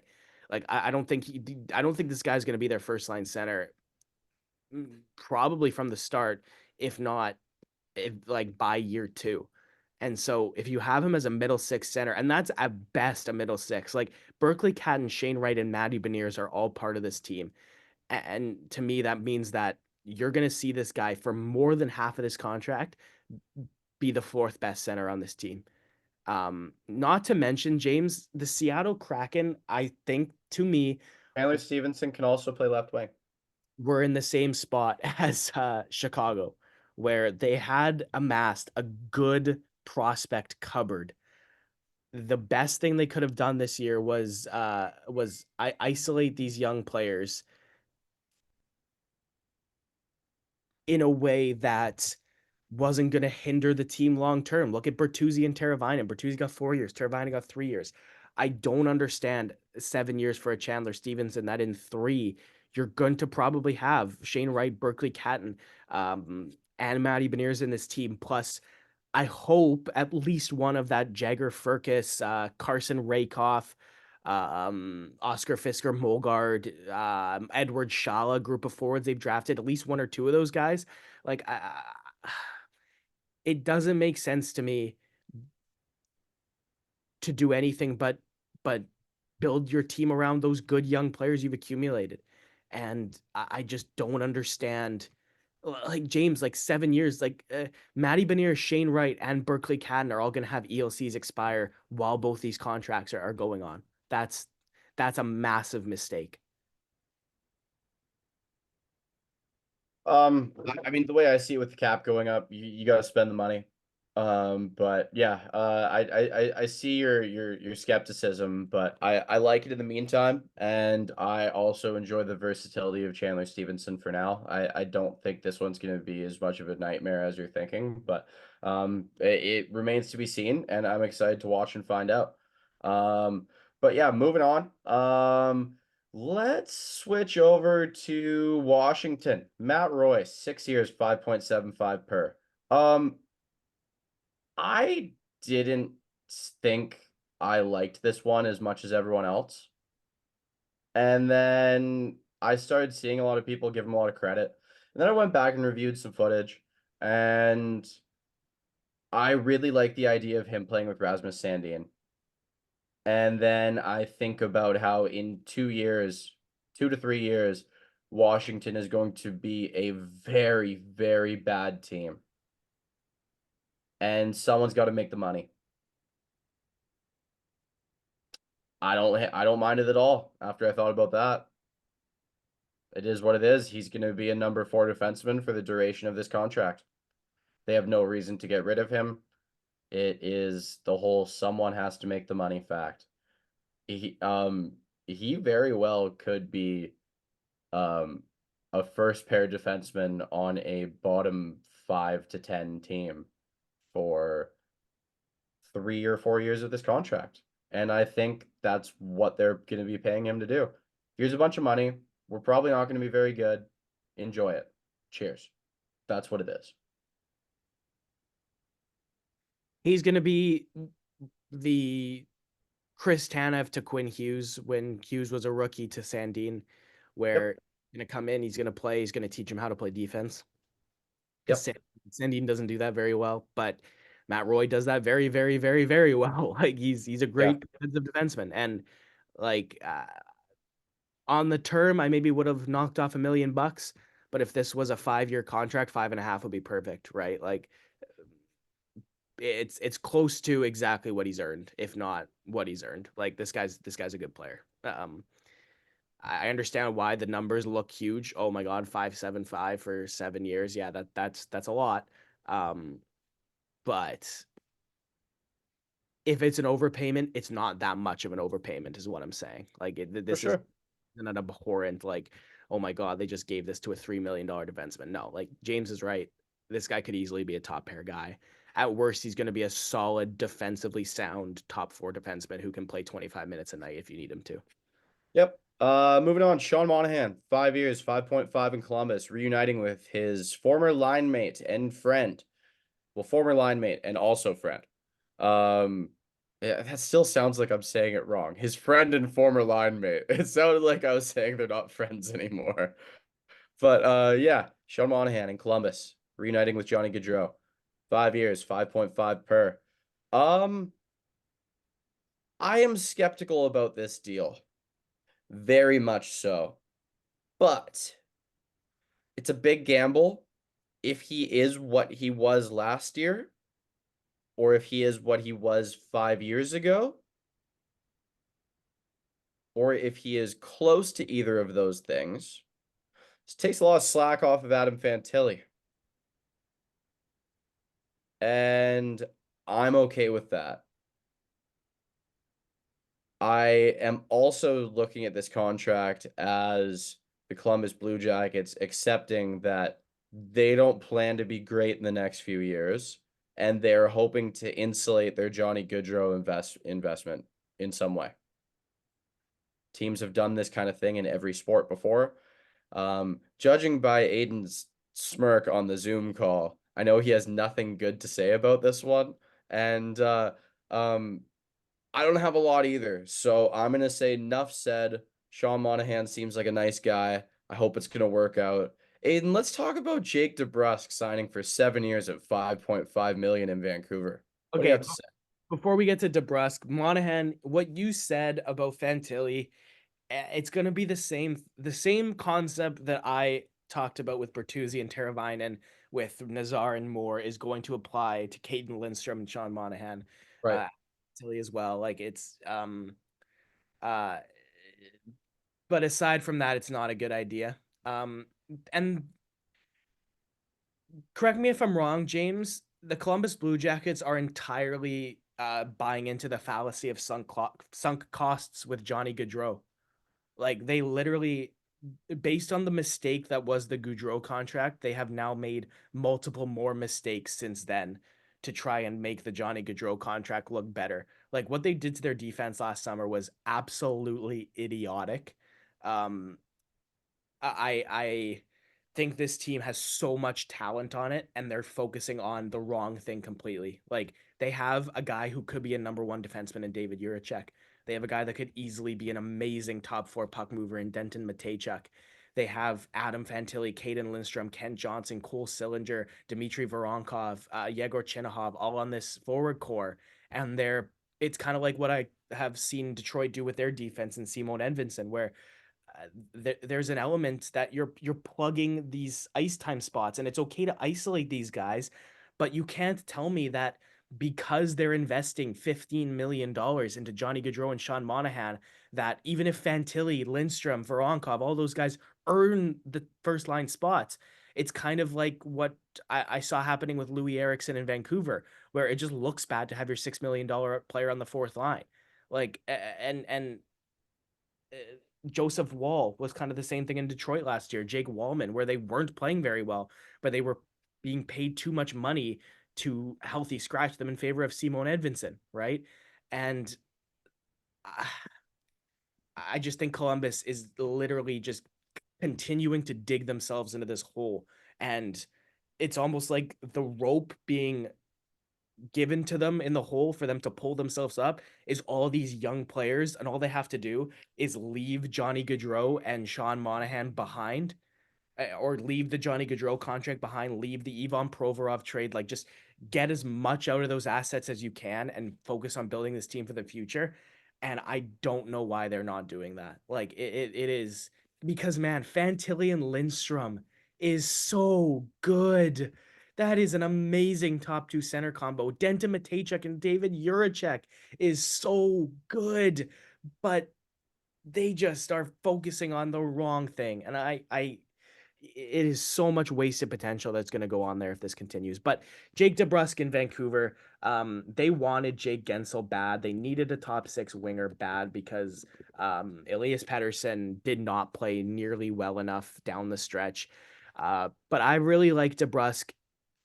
I am so happy that if Vancouver was going to give 7 years to a free agent, it's a 27-year-old, because we're seeing a lot of 7 year contracts go to 30 years, 30-year-old players or older. So at the very least, he's 27, which means he's got, to me, at least 3 or 4 years of his prime in this deal. I think he's got 30 goal upside with Pettersson for sure, maybe 35. He had 27 and 64 2 years ago in Boston. I like this guy a lot. I think he does a lot right, and I have no real problems with the contract. Like if I was kind of thinking he'd get 7 by 4 5 somewhere, 8 by 4 5 somewhere, at worst. So this makes sense, especially when you consider again he's pocketing less money being in Vancouver. Moving on. Colorado signs Jonathan Drouin, 1 year, 2.5 million per. They also add Parker Kelly and Eric Bronstrom for under $1 million each. The Avalanche have $300,000 in cap space. They have to be cap compliant by the start of the season. That includes the money allocated to Valeri Nichushkin and Gabriel Landeskog, both of which their money will be stashed away for the start of the season. So I expect the Avalanche to make a move once they are more familiar with what's going on with Landeskog after by the end of the summer. But for now, they're strapped, and Jonathan Drouin did them a favor and potentially did himself a favor, betting on himself and betting on the fit because it's been confirmed that he was offered more by other teams. He liked the fit with his friend from his youth in McKinnon, and I'm happy he stuck around. I'm happy he gave them a deal because this was needed. The Avalanche weren't going to get another player for $2.5 million that would have an impact on the roster as great as Jonathan Drouin. So I'm happy about that one, and that's really all I can add there. I mean, another full season, you could maybe see 60 points out of him. That's kind of about what I'm thinking. Health permitting. I agree. Like, for me, I think anybody paying him more than that was actually going to be a massive mistake because I think with him, it's entirely fit. I don't think he's getting 56 points anywhere else in the NHL, but you're right that he has 60 Well, point upside because Aiden, I actually disagree with you. After watching him all year, he's refined the parts of his game that were missing. He's a workhorse again. he's a. I can't get past that. I just don't know if he'd last on another team taking up that much ice time with how bad he is off the puck and in his own zone. He is very skilled. He's a great passer, but he struggles a lot in his own zone. And it I didn't love what I saw, especially when the going got tough in Colorado. That But when that happened, everyone was toast. yeah, I just thought That wasn't a him thing, Aiden. From watching him all season, this is a guy who, when the offense wasn't working, he went, okay, I'm gonna go down to the third. Like he was put down on the third line and he figured out his defensive game. And then he came back up and he was attacking lanes and he was a monster in transition and he was great on the forecheck. I have no complaints about his game right now. I think the parts of his game that were missing previously at the start of the year in Colorado and over his tenure in Montreal, I don't really see those as concerns right now. I think this is great for Colorado. I didn't have faith he'd perform as well elsewhere, but this is an amazing bet for the Avs. I'll absolutely 100% you're right about that. Now moving on to Warren Fogle, he signed a 3-year, $3.5 million annual average value deal in Los Angeles. This is the type of contract I thought he was going to get after playoffs. You usually see a guy with a little bit of physical edge to his game and a bit of a scoring touch. If he's a free agent, other teams are going to want him after a run. Whether he was amazing the whole way or if he had a few good games, I thought Fogle was semi-consistent. How do you feel about this deal? Great. I feel great if you're an LA Kings fan because I really like this guy. I liked him a lot when he was in Edmonton. Like to me, he could have had a better playoffs for sure, but his regular season was consistent. I thought he was, save for the high end players, he was the most consistent guy on the Oilers that it wasn't on the first line or first defense pairing. Like he every game he showed up, to play his game. And whether that game, sometimes the goals didn't come from, he got kind of unlucky, but he still scored 20. And I totally think this is a good bet for LA. Totally. Moving on, Pittsburgh signs defenseman Matt Grzelcyk for 1 year at 2.75 million per. I love this move for the Penguins because 1 year they're gonna move it. This is good asset management. If he plays well, you get a second round pick out of this guy from a team that needs some second power play help. This is a player that at times when Charlie McAvoy was injured or inconsistent offensively in Boston, he would step up and QB the first power play unit. So he's got some good offensive instincts, and yeah, I think he's going to make a team happy at the trade deadline. I agree with that. And not to mention, like James, I thought this guy was better than this, honestly. Like I know that maybe sounds a little bit harsh, but I thought he was going to get paid more for longer than this for sure. Like I totally think he's good enough to be the fourth best in a top four. That's kind of what I think about him. I thought he was going to get like a 4x4. Yeah, honestly, I could have Uh, seen that too. but I think what he's looking at is maybe some of the teams he wanted to play for weren't there, and maybe the cap going up again. Maybe if he cleans up well after the deadline, next year he can sign for a team he'd rather go to. Moving on, Buffalo, 1 year, $5 million, Jason Zucker. Zucker's a guy with a good scoring touch, pretty responsible player. I think he adds a nice veteran feel to a rather inexperienced Buffalo Sabres forward core. And after they've now moved on from Jeff Skinner, he kind of fills a role. And again, 1 year deal. If they don't feel it's working, that's another chip they can ship off at the deadline, and I don't think Buffalo would have a problem retaining on that deal. No, me neither. Yeah, this again, it's it's low risk and like I thought $5 million was a lot of money, like a lot. But like you said, this could be a $2.5 million guy at the end of the season. Um, for Zucker, like he's only a season removed from 27 goals. He's a 30 goal scorer in the past. He's only 32. Like this, it makes sense. It's more money than I thought he was going to get by, close to double. I thought this was going to be a $3 million guy. But on a 1 year deal for the Sabres, it's not crazy. It's a little much. That's all. Moving on, Anthony Duclair. This is a deal I was happy to see. He's had a lot of short stints with a lot of teams, but now 4 years at 3.5 million per with the New York Islanders. I like the fit with a lot of their forwards. Stylistically, Anthony Duclair fits the mold. I think he's probably going to be a 20 and 20 player for them if he can get minutes. If he can't, I like him as a third liner with a lot of hustle too. I like the move all around. Um, he probably could have signed elsewhere shorter term, but he's moved around a lot. So I'm happy for him. He had a great end to the season in Tampa, man. He had Yep. 15 points in 17 games. This guy in 21-22 at 31 goals. Like I totally think the upside with the New York Islanders is there because, at the end of the day, like New York has been in this trap forever where they're not only their defensive core, but their team defense is way better than their offense. And I'm sorry, I don't think you're getting 34 goals and 69 points out of Brock Nelson next year.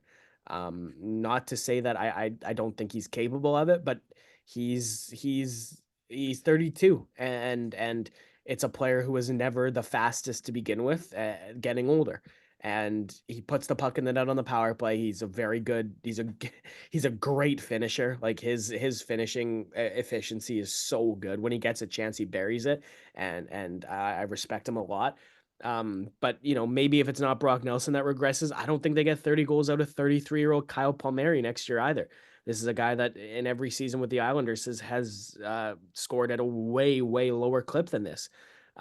So I'm of the opinion that this is exactly what New York needed to do. And I think they did it in the draft with Yzerman and they did it in free agency with Duclair because the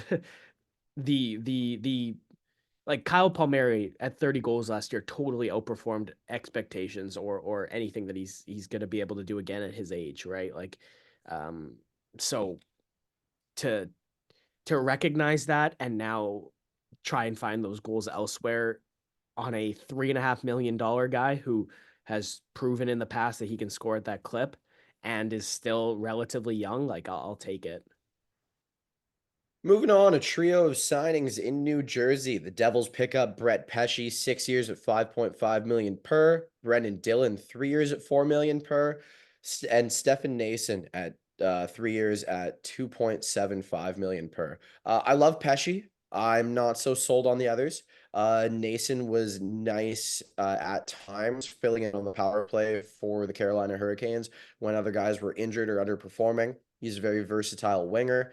Dylan, I'm so hit and miss with the guy. I find I either love his game or he leaves me wanting more. Just kind of finds himself lost here and there. But Pesce, great piece, great fit, especially for a team that moved on from a very dependable John Marino who flourished there. I don't think Pesce is going to have a hard time there at all. And I think Luke Hughes is going to be one very happy man getting to play with Brett Pesce. I think that's going to be a lot of fun, and we're going to see an offensive explosion from Mr. Hughes next year now. I like the Brett Pesce deal because of what you said. Him and Luke Hughes are going to be a great pairing for the next 6 years. I like the Stefan Nason contract because he brings something that New Jersey doesn't have a lot of, which is a very physical forward with offensive upside, obviously. Like, he's a guy who's going to play on the third line, that can play anywhere in the lineup and can be effective on and off the puck, on and off the score sheet.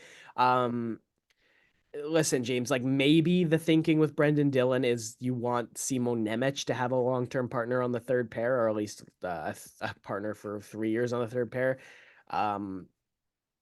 But 3 years at 4 million per, I thought was like crazy, like way too much money for too long for a guy that I don't think is better than a third pair defenseman and won't be for the rest of this contract because he's 33 years old. Like, this is one of the more puzzling ones out of this year to me. Definitely. And there is always a defenseman signed for about $4 million in a place that you don't think should have spent the money on him. If we were talking about a different team that needed more help defensively, had a little more troubles with depth, I would understand it. I would get it. But, or even a team that needs to reach the cap, a team that's having trouble spending the money and filling space, or a team that has a hard time getting players there. But this is not one of those situations. So, I hope it works out. I want to see the Devils succeed. They're a team that's a lot of fun to watch when they're on it, and I think they could be a lot of fun come playoffs. And maybe they're looking at this physicality that Brendan Dillon can bring to the table and thinking, all right, we need to bully the Rangers. And a lot of our other guys can't do that. So that could be most of the thought.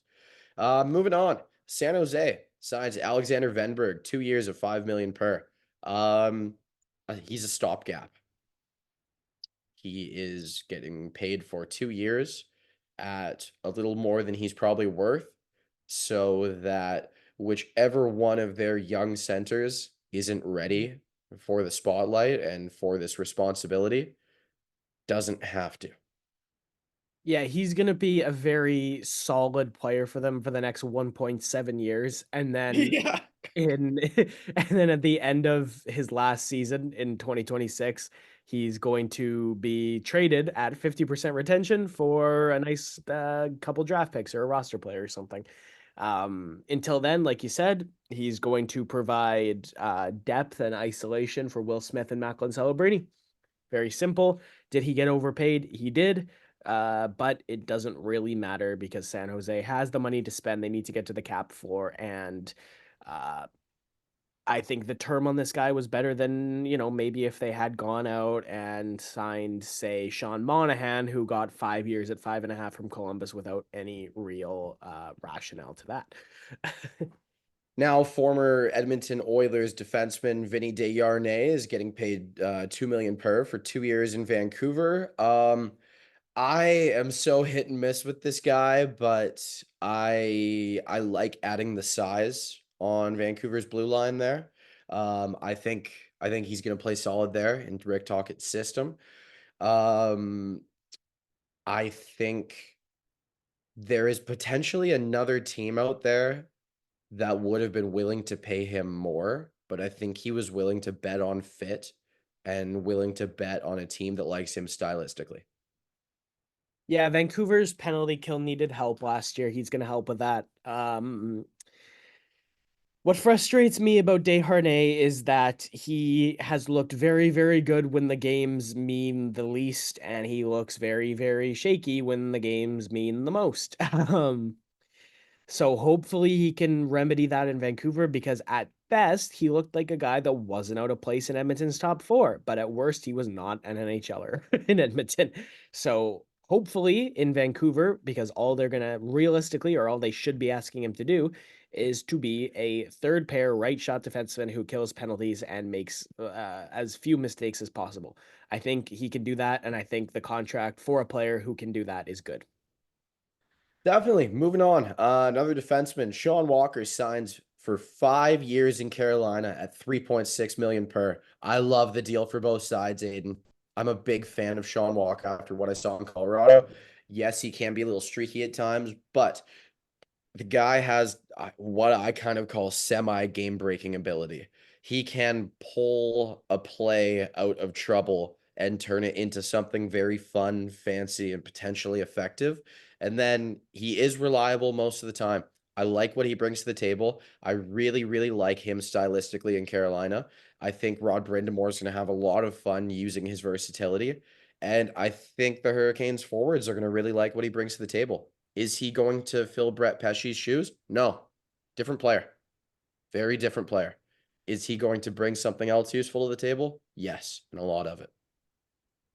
Yeah, I completely agree. Like, easy from both sides. Like, I totally think that this shouldn't have required a lot of deliberation in terms of like is this good for Walker and is this good for Carolina? Because for Walker, like you said, like he is a streaky player, which means that 1 year he could have gone into unrestricted free agency and got half the amount of money for 2 years, or he could have maybe signed a 1 year deal, bet on himself, had an amazing season, and then signed a 5x5.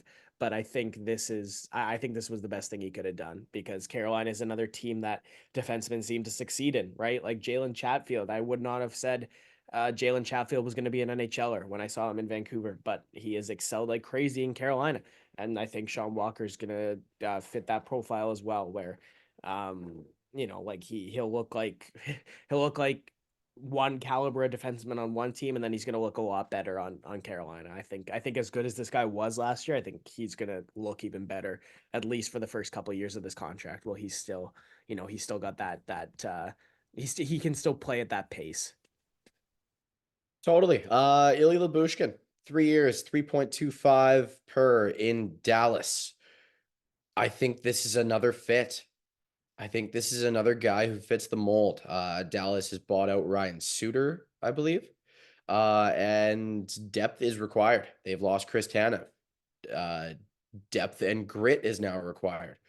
Um, this is the kind of thing where I don't know if a year ago Ilya Lyubushkin is worth this, but I don't hate the deal. And to be honest, playing in Dallas 3.25, the tax situation there is nice. He's getting paid more there than he would get paid almost anywhere else. Happy for the guy. Make your money. I think Dallas may have been able to spend a little bit smarter, but I wonder if their options were very limited. I wonder if they swung for the fences on a Pesce or another guy and weren't able to make it work. And this is the result. This is too much money. um I think what happened here, James, is Dallas realized, or Dallas figured out how important Chris Tanev was to them. And then when Tanev walked, we kind of said to themselves, "Oh no, we need to replace Tanev with another Tanev." And Ilya Bushkin is probably the closest thing to Chris Tanev that was on the market. But he's not nearly as good. And they paid him too much money for the caliber of player he is, because Lyubushkin at his best is a good shutdown defenseman who can get in the way of pucks and is defensively responsible. But Lyubushkin at his worst is somebody who misses checks, and I don't mean body checks. I mean like he'll lose his guy in the defensive zone, and his guy will pop up at the side of the net and score a tap in, or Lyubushkin has the puck on his stick for a couple seconds too long and he doesn't know what to do with it. He is not very good on the puck. His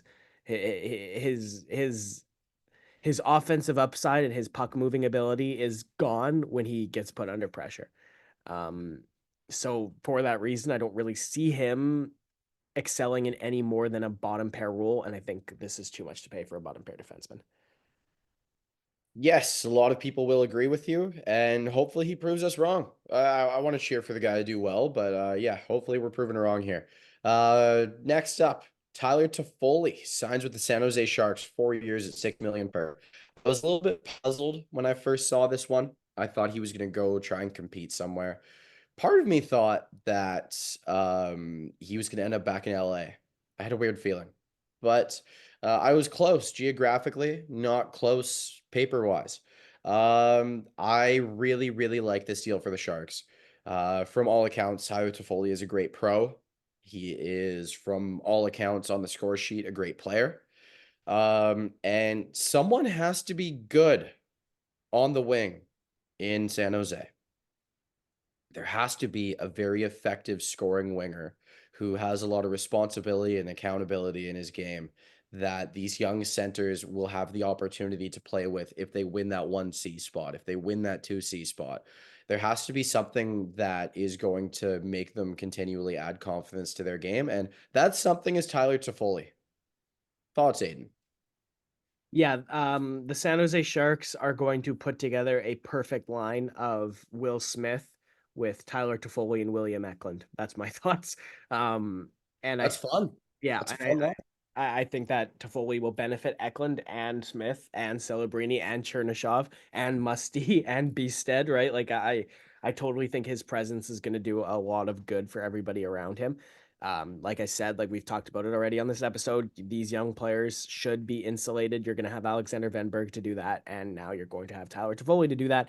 San Jose is in good shape for the future. Toffoli, I probably would have said 3 years, $6 million would have been a little bit of a better bet. But again, this is it makes sense. It does. And we've talked about tax situations and money. California is not a very forgiving one. So maybe that was a little bit of a hey, like we know you're gonna make more money somewhere else, but come play for us, please. We'll give you an extra year, something like that. Definitely. Next up, Will Carrier, 6 years at $2 million per in Carolina. 6 years is a long time, but we've seen a few deals like this in the past few years. Most recently for me, Miles Wood in Colorado. The same type of thing. You're just getting job security to be a really effective third/fourth liner and penalty killer. I like Will Carrier. I think he's a really useful player. I liked him in Vegas. Um, I think he will continue to be the exact same useful in deployed situations player in Carolina. Has a bit of a scoring touch when absolutely needed and called upon. Other than that, just steady Eddie, responsible winger. Yeah, I mean the term jumps out at you, but William Carrier for $2 million, in my opinion, is a good deal. He, like you said, I think Carolina have a very consistent, very reliable fourth liner long term. Definitely. Another Carolina Hurricanes signing, Shane Gostisbehere, 3 years at 3.2 million per. And we all know what he brings to the table. He is an offensive dynamo when called upon. His defensive game can leave something to be desired. I have found in the past couple seasons he does find his man in the defensive zone better. He is a little bit better in front of the net. I like the price tag. I like what he brings his team for 3.2 million. Yeah, I think him and Jalen Chatfield, if Gostisbehere can play the left side, will be a good third pairing because, Brent Burns is not going to play forever. And I actually don't think that it's unreasonable to hope that Shane Gostisbehere can play with Jacob Slavin if Brent Burns retires before the end of Gostisbehere's contract. So I kind of think it's a Brent Burns in waiting. Gostisbehere is not really not really the of the caliber of two-way defenseman to be on the top pairing, but I totally think if he's playing with Jacob Slavin, he's good enough to do it because Slavin's one of the better defensive defensemen that we've seen in this decade so far. 100%. Detroit Red Wings signed Vladimir Tarasenko 2 years at 4.75 million per. I think this was their Stamkos backup plan all along. That's my thought. I like what he brings for under 5. Yeah, especially on like for somebody who's had the injury concerns he's had, getting him not just at that AAV, but for only 2 years is a good bet. This was once upon a time a player who had scored 30 goals in 5 consecutive seasons, 40 once. But his shoulder just didn't hold up, and he's tried to continue forward. He had a good start to the season in Ottawa, was okay with Florida after the trade, obviously helped them win the Stanley Cup, his second Stanley Cup already. So he brings that pedigree, he brings the experience, and he brings a guy who can score some goals on the second line to Detroit for a relatively low AAV and for a relatively short term. So I don't think anybody's complaining about this one. And it's not like that's a contract that's hard to move in year 2. If you want to give an asset out of it, sure. You can get rid of that. Might have to retain a bit.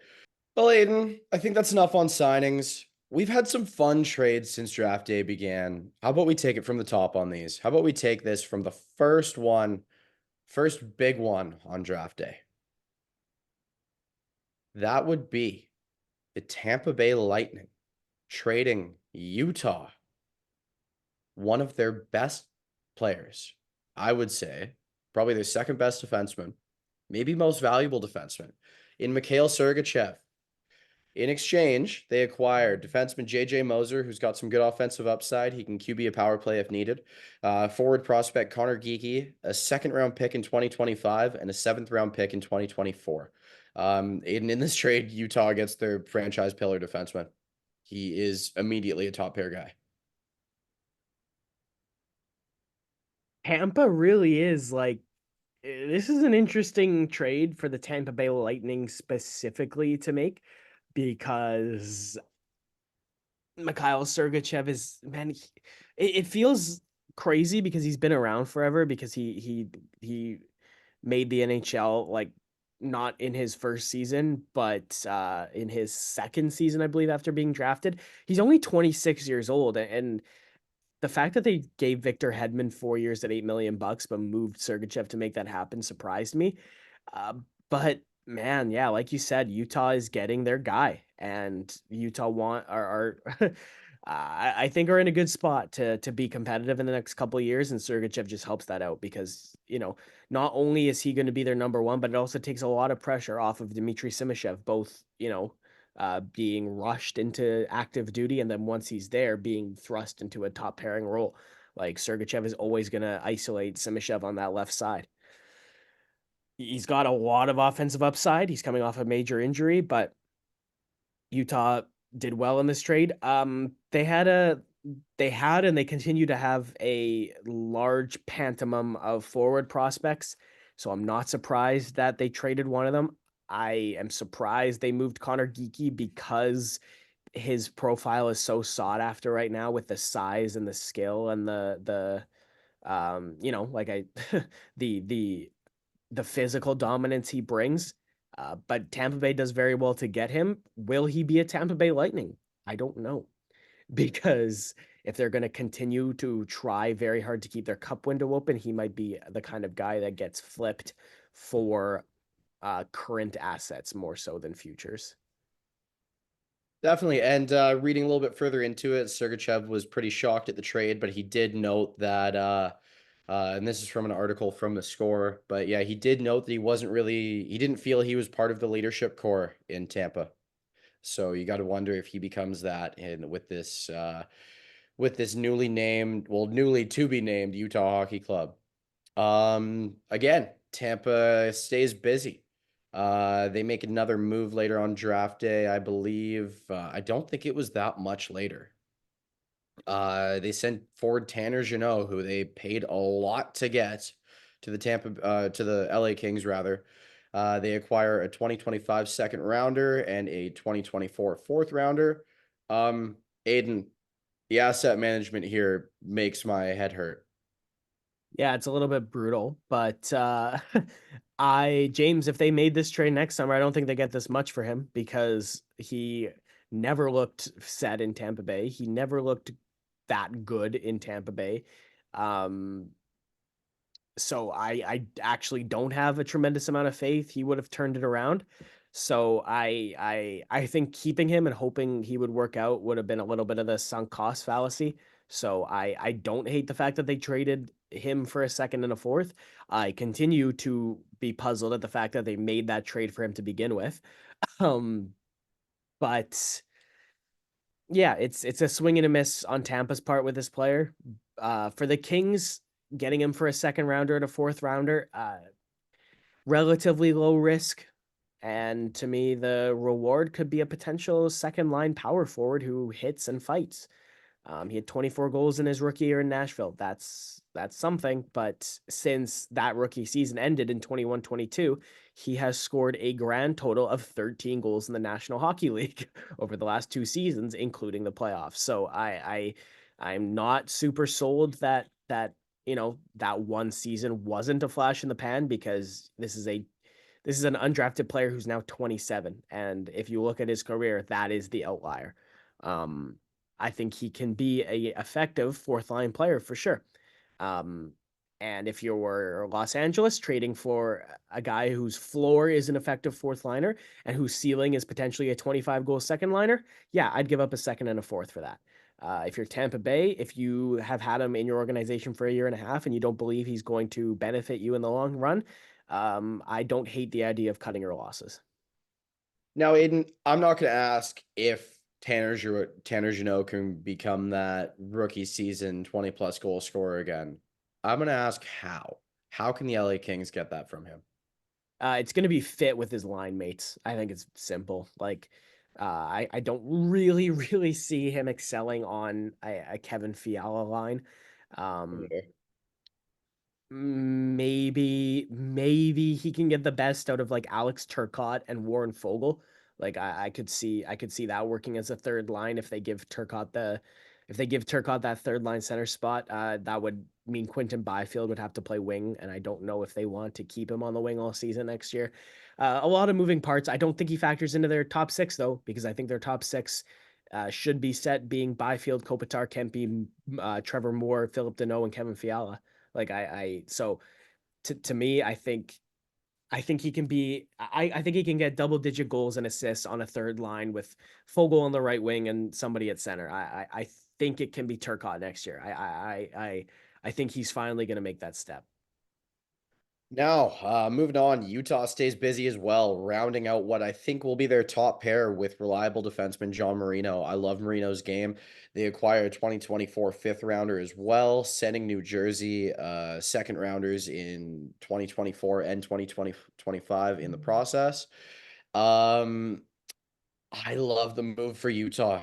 With their forwards they have, having this deep pair, and even if they split it up, if they have Marino on another pair, this really, really makes them effective in the breakout, in their own zone. I love what he brings to the table for the Maiden.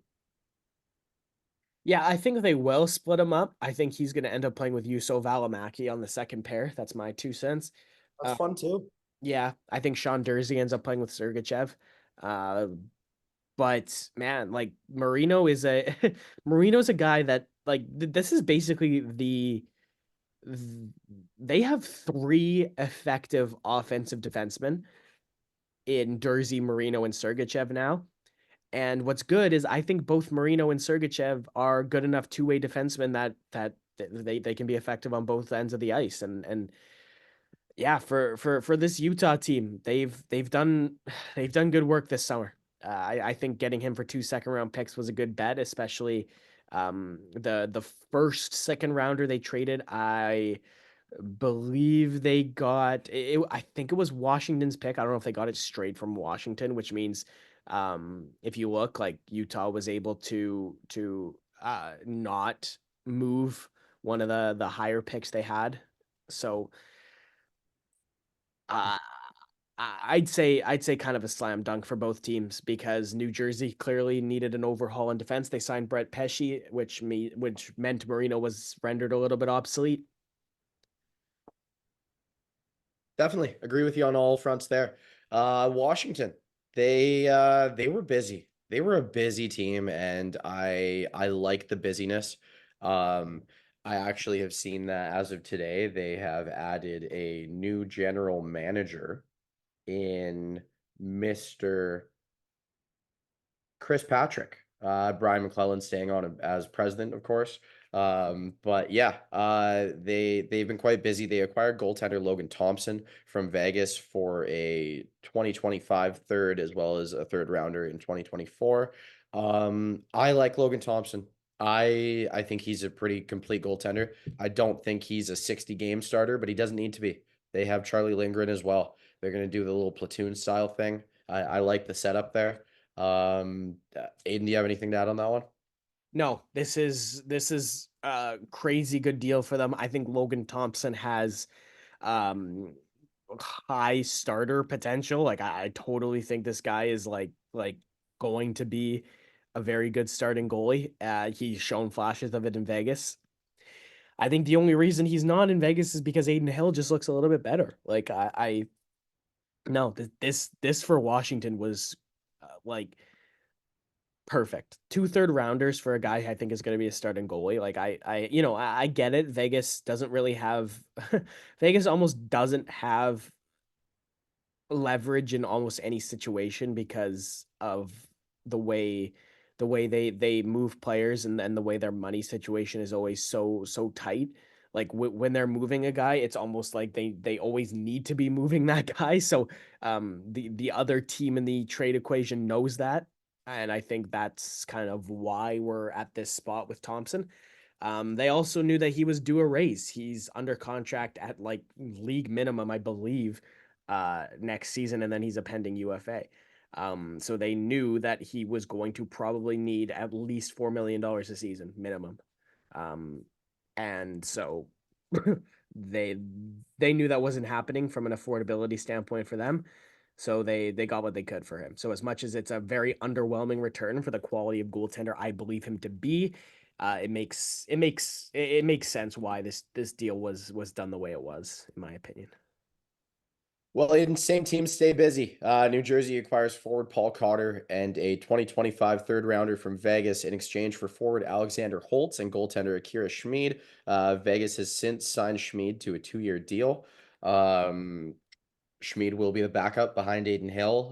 Holtz will potentially get an opportunity as a top 9 forward of some kind in Vegas. If he doesn't, I also won't be blown away. Unfortunately, I don't know. He has flashes of greatness that show why he was drafted high, but I wonder if he is a third line forward kind of thing. Um, Paul Cotter is kind of puzzling for me. I didn't think he was going to be worth what they paid to get him, but I do think he fills a need for New Jersey. Yeah, I again, I think this is a little bit of the trying not to fall into the sunk cost fallacy with Schmid and Holtz. I think New Jersey looked at those two players and identified them as players that aren't going to be effective in their specific system. That's kind of what I think. So moving them for a draft pick and an effective fourth liner, hopefully third liner in Paul I Cotter. think he's a third liner. Yeah. Um, I don't hate that. I also think there's something to be said for the fact that he's under contract at $775,000, not just next year, but the year after. Yeah. Because New Jersey, who is trying to win, I think you need third liners like this for this money if you're going to win, because the salary cap makes it impossible to trade players you like and want. Alexander Holtz, I think Vegas should just throw him with Jack Eichel and hope. Give him 20 games at the start of the year with Eichel and Barbashev or Eichel and maybe I don't know. I don't think I'm not a big Victor Olofsson fan. That they got Victor Olofsson relatively cheap on the free agent market. It's a couple low risk, high reward bets to be incorporated into the top six for me. Holtz and Olofsson. I think Holtz is way more likely to actually do it. And for Akira Schmid, like at the end of the day, Schmid is still 24 years old. He has obviously shown flashes of a very capable goaltender. Aiden Hill's 28. I think getting a young backup is not a bad thing, as much as I believe it'll end up being, obviously Hill's net long term. Aiden, now we move on to what I like to call the most puzzling trade we've seen this summer. Washington Capitals acquired defenseman Jacob Chychrun from the Ottawa Senators in exchange for defenseman Nick Jensen and a 2026 third rounder. Can you please explain to me and our listeners what Ottawa was doing here? Okay, well, I don't know because because this like James, like again, it's kind of like the Jeannot thing where I don't think Chychrun played any differently in Ottawa than if there was any pro scouting done on this guy, like this was the player they were always getting. And I'm sorry, like when they made this trade, much like the Buffalo for Byram trade, I was a little bit like, okay, yeah, you got a good defenseman. You now have four left shot defensemen that I know you want to make into top four NHLers on your team, and your best right shot defenseman is still Artem Zub, and your second best is like Jacob Bernard Docker or Travis Hamonic. So why don't you maybe try and improve that? And I guess they did now because they got Nick Jensen, but trading a 26-year-old Chychrun for a 33-year-old Jensen who's making significantly too much money is just nonsensical to me. I refuse to believe that a more valuable right shot defenseman couldn't have been acquired for this guy. So many teams want a guy like Chychrun, and maybe this is proof that no, they don't. And I suppose I should accept that, but in my opinion, this again, this is significantly worse asset management than the Jeannot thing, because Tanner Jeannot at least at least he's at least he wasn't good in Tampa Bay. You know what I mean? Like at least it didn't work. Like Chychrun, I'm sorry. Like if you were expecting more than a defenseman who's going to score and be a little bit unreliable in his own zone, like why'd you trade for the guy? That was always what he was. And to give up a first, second, and third, and a first round pick, mind you, that was 12th overall in last year's draft, which would have given Ottawa the opportunity to draft any one of Zach Benson or Braden Yeager or Axel Sandin Pellikka, right? Like oh boy, this this is this is just more of Ottawa shooting themselves in the foot, James. And I totally think they don't need to be this bad right now, and they continue to do it to themselves. All right. Well, you explained pretty much everything I was going to explain on that one. Pittsburgh makes a pair of moves. They send forward Riley Smith to the New York Rangers. I believe there's a little bit of retention there. Correct me if I'm wrong in a minute once I explain the assets. Pittsburgh acquires a 2027 second rounder and a 2025 fifth rounder from the Rangers in that deal. And then in the next move, St. Louis trades forward Kevin Hayes and a 2025 second rounder to the Penguins for future considerations. This was a cap dump move on Hayes. Pittsburgh picking up an asset in the deal. I love what they're doing, weaponizing their cap space. It makes a hell of a lot of sense to me. Yeah, it does. Riley Smith went with 25% retention, so 1.25. For the New York Rangers, I like Riley Smith a lot. I think he still has the ability to be, even at 33 years old, an effective middle six forward. He's only under contract for one more year, so even if he slowed down a little bit last year, But I still think this is a guy with 25 goal upside next season for the Rangers. And like at the end of the day, he can play on the third line and be effective if those top six spots are taken by other players. But for instance, if Alexi Lafreniere struggles a little bit, I totally think that he could be a top six forward. Definitely. So I'm going to burn through a couple other moves here, not super significant ones. St. Louis acquires forward Matthew Joseph and a third rounder from Ottawa in exchange for future considerations. That's just St. Louis weaponizing cap space a little bit here. And St. Louis also reunites the Joseph brothers. They have P.O. Joseph now as well after Pittsburgh decided not to bring him back. Anaheim acquires defenseman Brian Dumoulin from Seattle for a fourth rounder. Then after that, we have Anaheim making another move in sending Gage Alexander, I believe he's a goaltender, over to Detroit in exchange for Robbie Fabry in a fourth rounder. I think Fabry will fit nicely as a third line forward in Anaheim for the next year or so. We'll see what happens after that. St. Louis makes another move in acquiring Radek Faksa from the Dallas Stars in exchange for just about nothing. Future considerations again, the most traded item in the world. Yeah, I like Faksa in St. Louis. Not the craziest move, but he's a great fourth line center, can play third line if needed. He has a little bit of bite and personality to his game. But then this one we're not burning through. This one's fun. This one caught me by surprise on Friday, I want to say. The Edmonton Oilers acquire top forward prospect Matthew Savoy in exchange for Ryan McLeod and Tyler Tullio. Aiden, this one was a fun one, to the point where me and the three friends I was with spent the next 30 minutes on the SkyTrain talking about it. I think what I said to you was I like my rare win-wins. And I think this was a win-win trade because Ryan McLeod, I watched him a lot in Edmonton last year. I think he is an awesome third line player.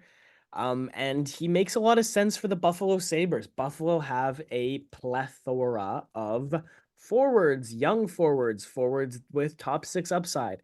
I don't think they needed more. I think what they needed was an effective third line player that can score and can play a strong two-way game.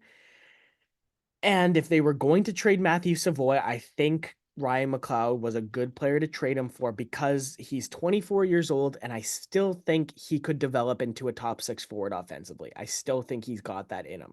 He's intelligent and he's skilled enough to one day have the potential to be a top six forward. If he doesn't, he's still going to be a super effective third liner.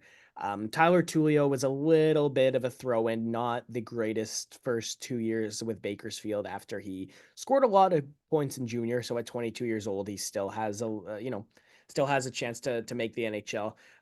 But if you look at the Buffalo Sabres, like Matthew Savoy, I like him a lot. But after they drafted Consta Helenius this year, obviously Zach Benson was their pick last year. They have Noah Ostlund, they have Isak Rosén, they have Yuri Kulik, they have Jack Quinn, they have JJ Paterka, they have Dylan Cousins, they have all these young forwards that I totally can see why they might have thought that Savoy was maybe, I don't want to call him expendable, but when you factor in the trade value that he would have come with, like it makes sense. They didn't need to give up any draft picks. It's just it's 1-for-1 plus Tullio. And I like the swap for both teams. As you said, feels like a win-win. And I like that Buffalo was bold enough to trade one of these forward prospects because Aiden, as you've outlined, they had a lot of them. And there's not enough room in the top six, even the top nine for all of them. It's not going to fit. It's not going to work. So you go get an already developed third line forward, especially a center, a valuable center who I think has a lot more rounding out to do and I think can become a much better player.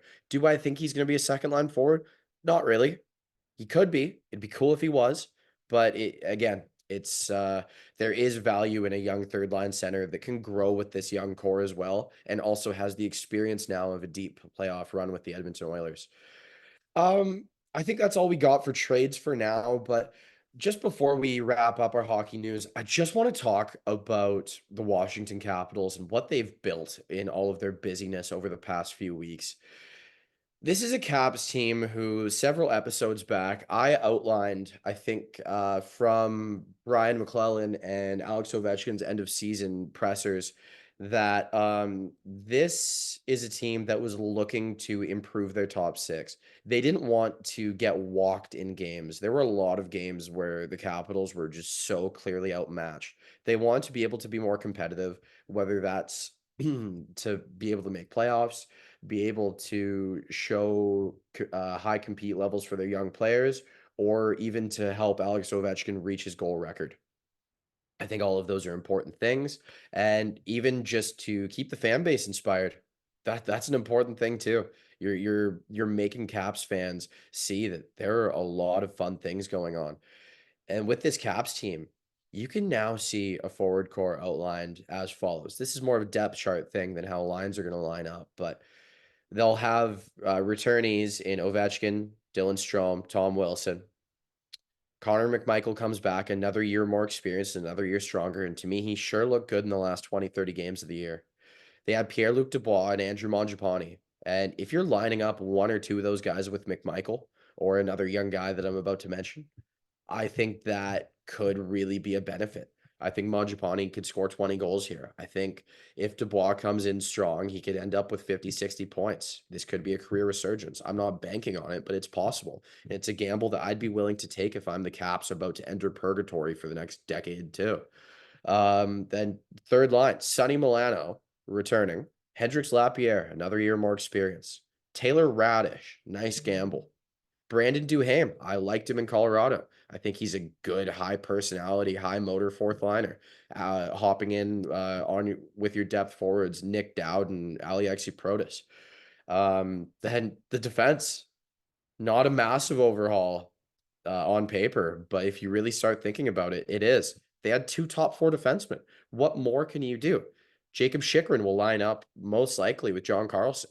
Rasmus Sandin gets an incredibly reliable D partner in Matt Roy. Then you fill it out with Faravari and Van Riemsdyk. Then, as we covered earlier, Lindgren and Logan Thompson between the pipes. Now, one thing I like about the whole setup that I just read out, if a young player they acquire or draft impresses in camp, there is no reason they can't beat one of these guys out for a spot. This is a massive overhaul, a massive improvement, but it leaves room to function, leaves room to be malleable. Aiden, I know I just rambled really hard. Give me some thoughts on this. They're more of a playoff team now than the team that made the playoffs this year. I'll tell you that. Yeah. Yeah, I mean, if again, if they are trying to at the very least stay competitive, they've done a very, very, very good job. This is a solid team that I believe will make the playoffs next year. I think Connor McMichael's got 20 goals and 50 points at minimum in him next year. Which sounds like a lot, but that's like a 2-goal and 12-point increase on what he had last year. So it's not really that bold of a prediction. I'll race you to him late in our fantasy draft. Yeah, no kidding. Hey, because yeah, he's got some upside. And the other team I wanted to kind of loop into this conversation, like Washington, obviously they have the Alexander Ovechkin factor. And there's a little bit of this that does feel like, okay, they're doing it sort of for him. But I kind of see them in the same boat as the Nashville Predators, where they had a choice to make a couple years ago, where they either had to commit to a rebuild that was, you know, for some teams it's over in 3 years, for some teams it's a much longer and more tenuous process. How do you see these two teams right now, James? And do you see this core? Do you see the core of either Washington or Nashville entering a Cup window without the rebuild process happening? So, Washington, no. I don't think they're going to enter a cup window. I think they can be competitive, and I would happily be proven wrong by a Cinderella run. That'd be fun. I like those storylines. Nashville, Nashville is a team that feels nuclear to me. And I'm not talking nuclear to themselves. I'm talking nuclear to the Minnesota going to be in the middle for another 1 to 2 years before some of their young players continue to improve. I'm talking about being nuclear to Colorado, who is in cap hell by all accounts. I'm talking being nuclear to a Dallas team that has the potential to be upset atop that division. I'm talking nuclear to Winnipeg, who I still don't know what they are, even though they have more top end core pieces than most franchises in this league. And anyone else in the division, good luck. If I haven't mentioned you, you weren't going to make playoffs anyway. I think Nashville can make a run. They have the top end star power in Yossi, Forsberg, and Saros. O'Reilly is aging, but he's still as effective as he's ever been because the parts of his game that make him an elite player are not parts that go with time. Father Time is undefeated, but Ryan O'Reilly is just going to hang out with him and have a glass of whiskey. Steve Stamkos, I still think he's got a lot to offer there. Do I think he's going to score 40 this year? Maybe not. Someone questioned how he's going to fit on that power play with Philip Forsberg kind of being on that left wall sometimes. Philip Forsberg's played the bumper before. He's been the bumper guy on that power play before when they loaded up with Arvidsson. So I don't think Stamkos being on the left point and moving up the half wall on that power play, I don't think that's out of the question. I think they're going to have a lot of fun setting up that power play. I think training camp in Nashville is going to be a really good time. And I think Andrew Brunette and the rest of their coaching staff they're going to have a lot of options. And Aiden, when you are running a professional sports team, having a lot of options at the start of the season is a good thing, not a bad thing. Very far from a bad thing. So I think it remains to be seen what this team's going to be able to do out the gate. I think they might struggle a bit. I think when you move around a lot of pieces and you add a lot, there's a lot of growing together to do. Yes, these are all established players, but chemistry doesn't just spawn in. It grows with time. Sometimes it never comes. I think it's going to take a little bit of time. Aiden, I guess that'll leave you with the question from me. How many wins do you think the Predators can put together this year? I'm at about 46, 47. Yeah, I was gonna say around 45, so pretty similar.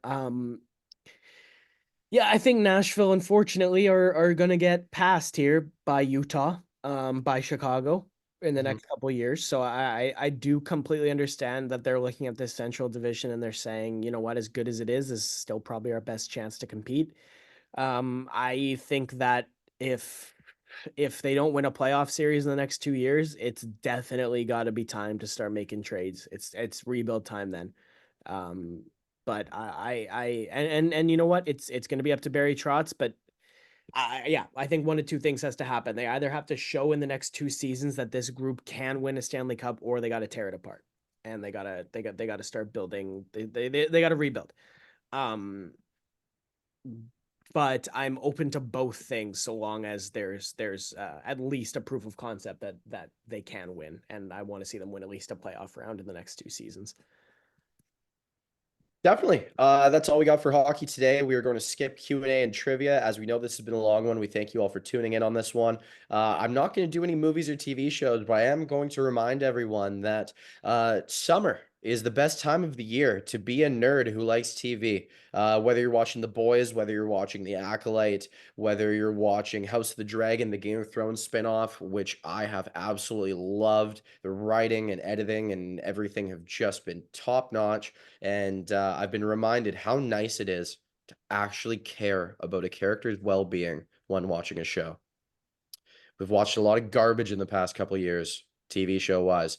So when things have excellent writing and leave you wanting more at the end of every episode, don't take it for granted. Enjoy it all. There are a few more summer blockbusters to come. I will no doubt be in movie theaters and letting you guys know how I feel about media I'm taking in over the rest of the summer. But Aiden, unless you have anything else to add, which he is now shaking his head and smiling a bit because he is heading off to the Calgary Stampede soon. So he can wipe that smile off his face because I'm jealous. But all of you guys, wish him luck, wish him fun. He's gonna have a great time and give me a review because I've never been. And yeah, without further ado, we'll see you guys in the next one. Let's roll that outro.